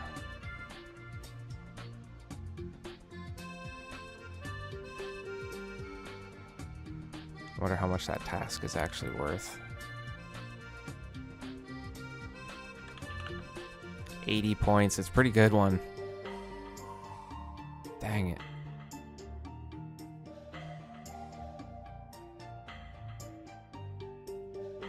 Oh, yeah. Oh, he tried.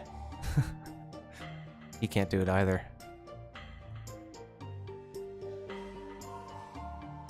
Oh, he tried again. Like,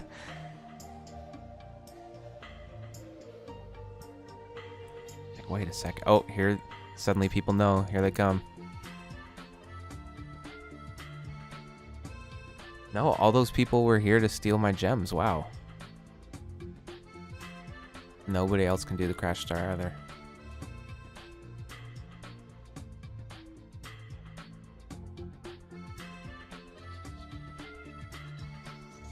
Yeah, try a third time. Maybe it'll work.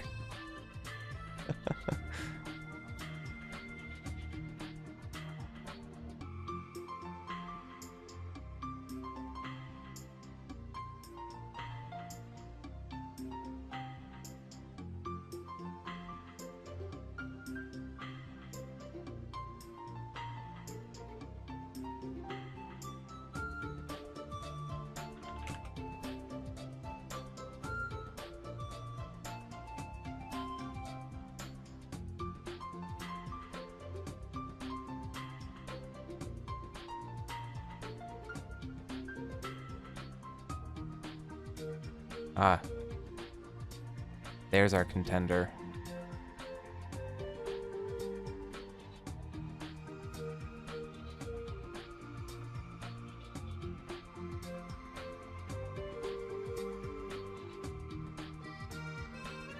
Big juicy star all to himself.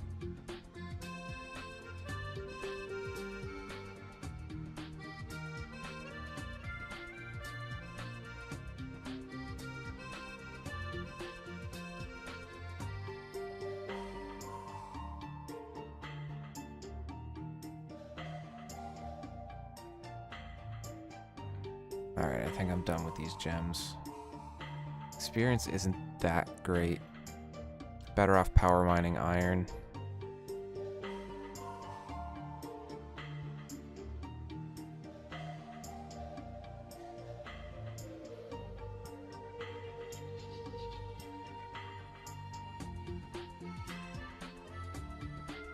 Exchange gems for machete. Yeah, I need the goat tuber.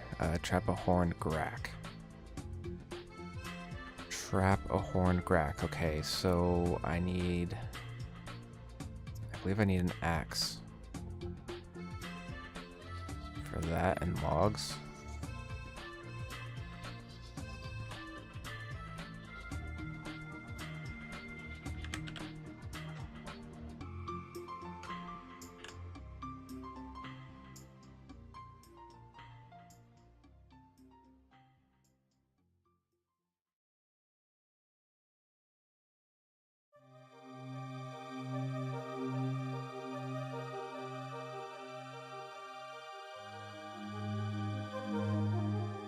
Grack. Horned grack, right by CKR.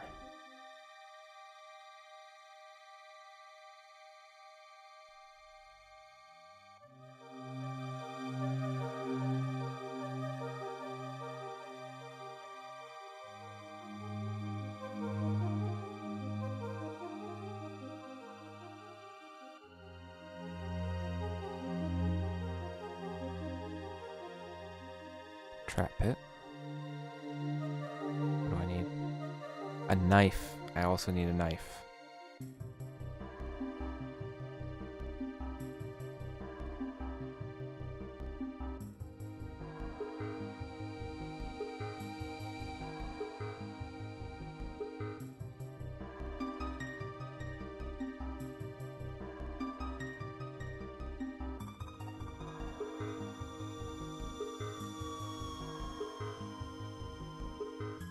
Okay, there it is. Get in there.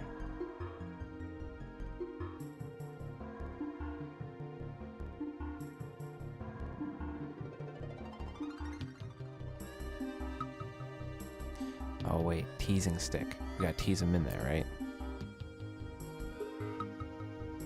Tease him.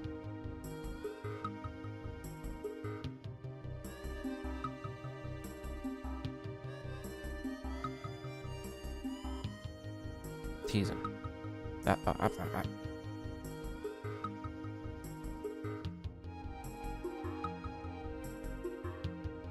Oh, I get it.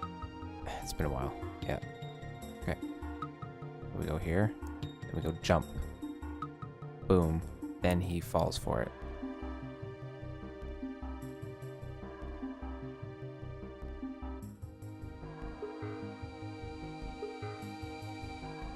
There it is. Tease. Jump.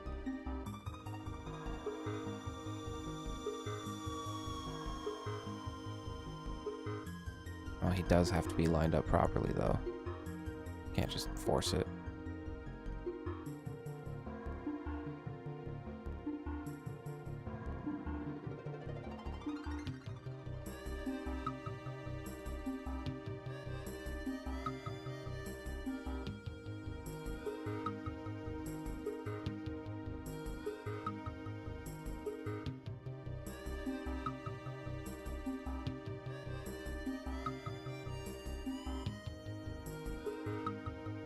Won't jump the same pit twice in a row. Oh, whatever. I don't need a second one.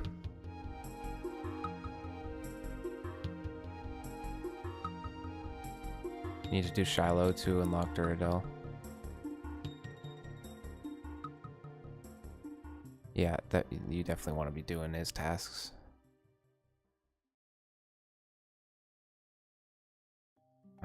And my last thing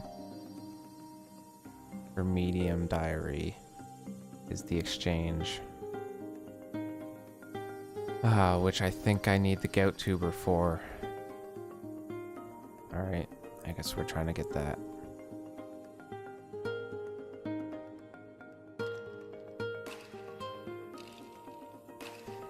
I think I need a shovel for the goat tuber, right?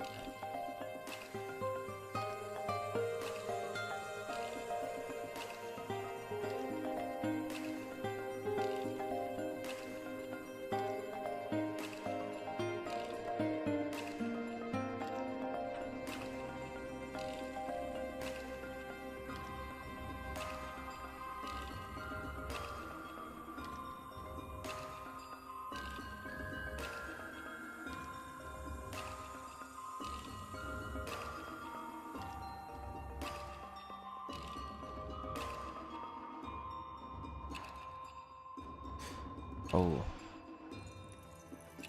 Get an anti-poison too. That poison does too much. That one you don't want to ignore.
Ooh, another nice one.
Yeah, after you do Tao by One Eye Trio, don't forget to talk to these 3 guys on the bottom and collect that extra experience.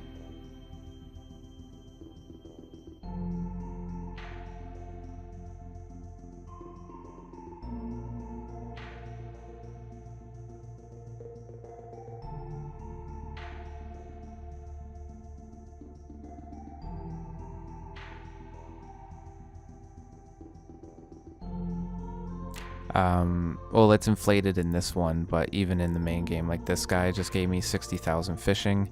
This guy gave me 60,000 cooking. This guy gave me 30,000 attack and strength.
Oh.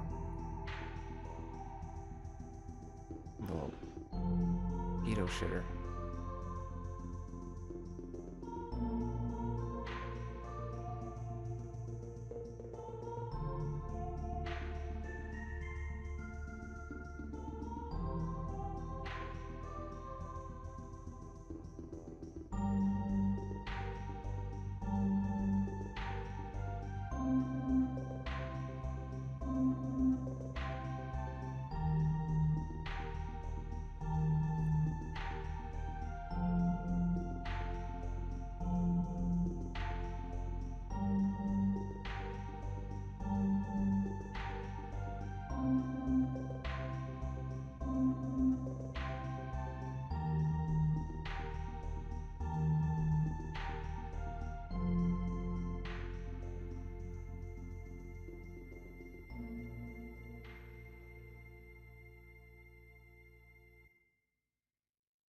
And they're stingy with their sticks.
Come on, GoatTuber.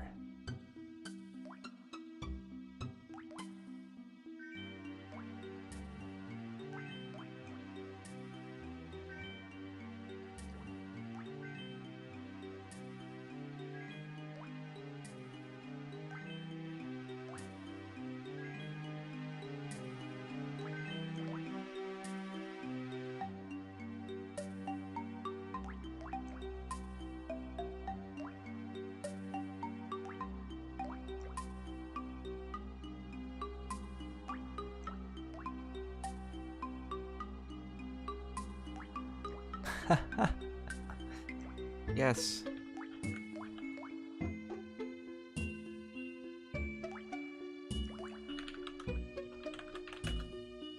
Wait, how do you fully, yeah.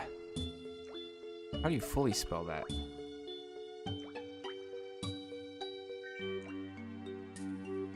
Is it a T or a D in it?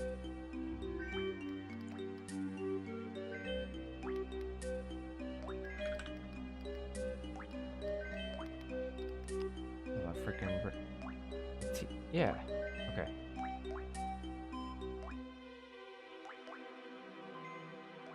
Oh, uh-oh.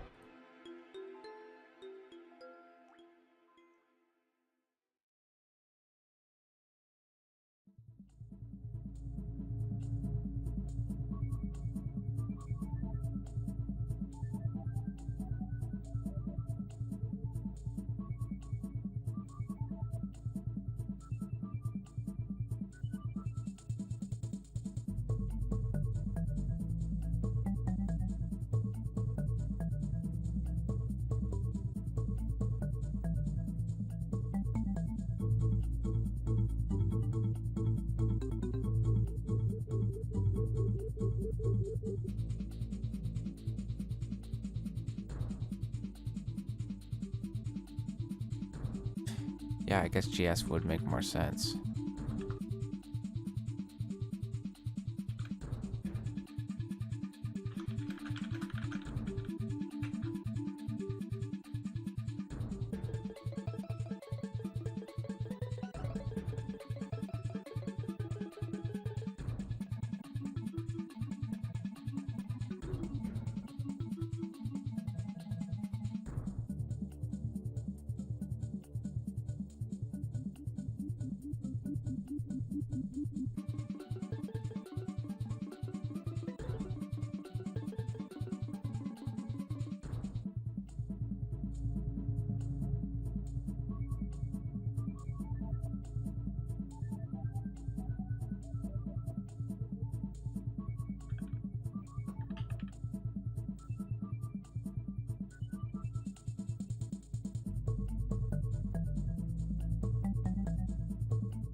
I'm assuming that the GoatTuber is not a 1% in Trailblazer. Hope not.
Oh, Gemrock. I thought that was it. Damn, Rock baited me.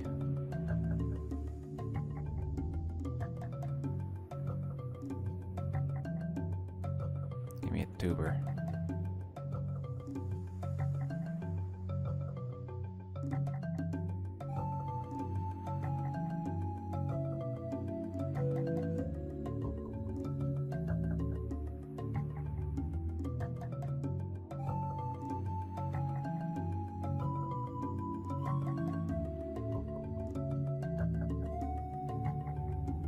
Stag and hit that. Alright, have a good night, English. Sorry, I didn't see your message right away because this silly chat disconnecting. I see it in tiny form up there now, though.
Rune Spear KP. Oh, I didn't even notice I got one of those.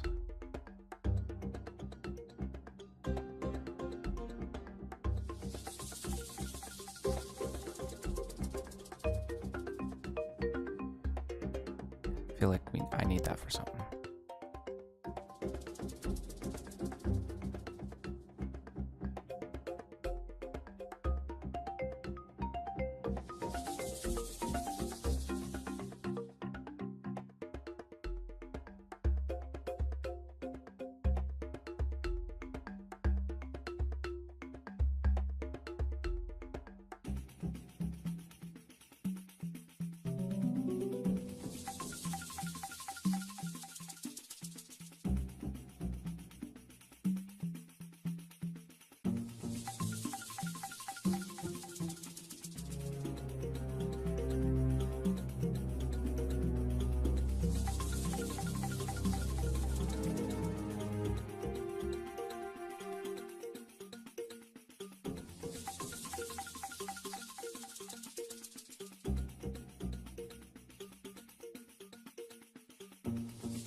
I gotta get the gems.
Safta Dock. Which one is Safta Dock? Is he over here?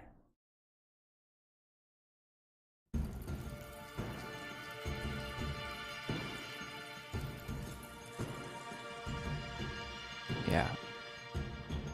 I think I need more sticks. Okay, he just gave me a bunch.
Wait, do I need the red topaz machete? Actually, fuck.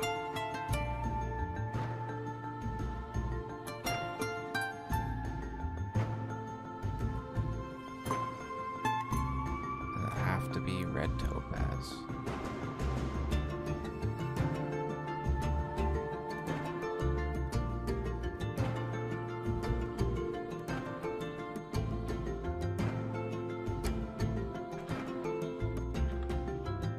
Red topaz machete is 80. So I should get to 1200 sticks. And I should get topazes.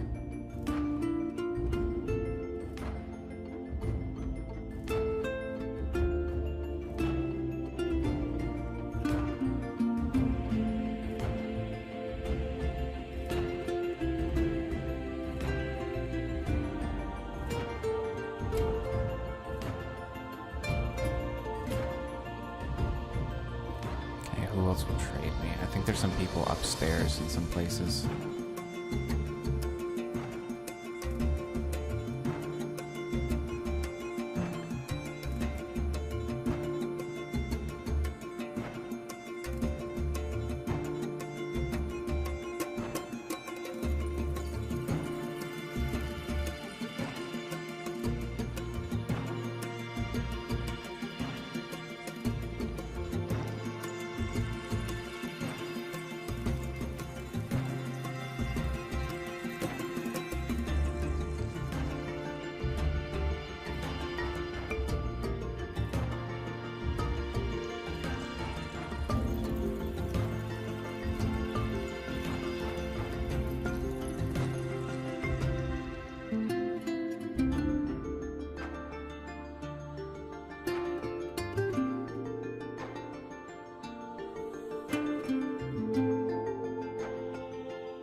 got all my favor back, but they don't want to give me more sticks right away.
Alrighty. Well, I think that pretty much concludes it, because I need to fix this chat disconnecting. I'm basically just gonna finish this machete, maybe do a couple other things and call it a night. But in order to fix that chat, I've got to end the stream.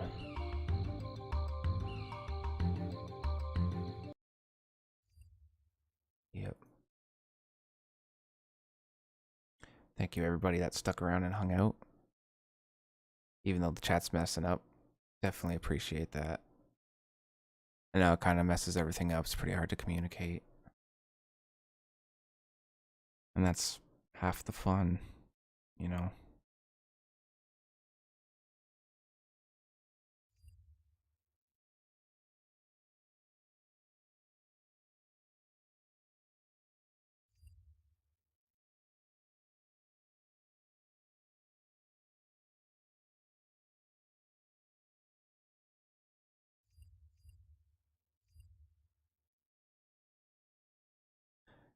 Thank you very much again.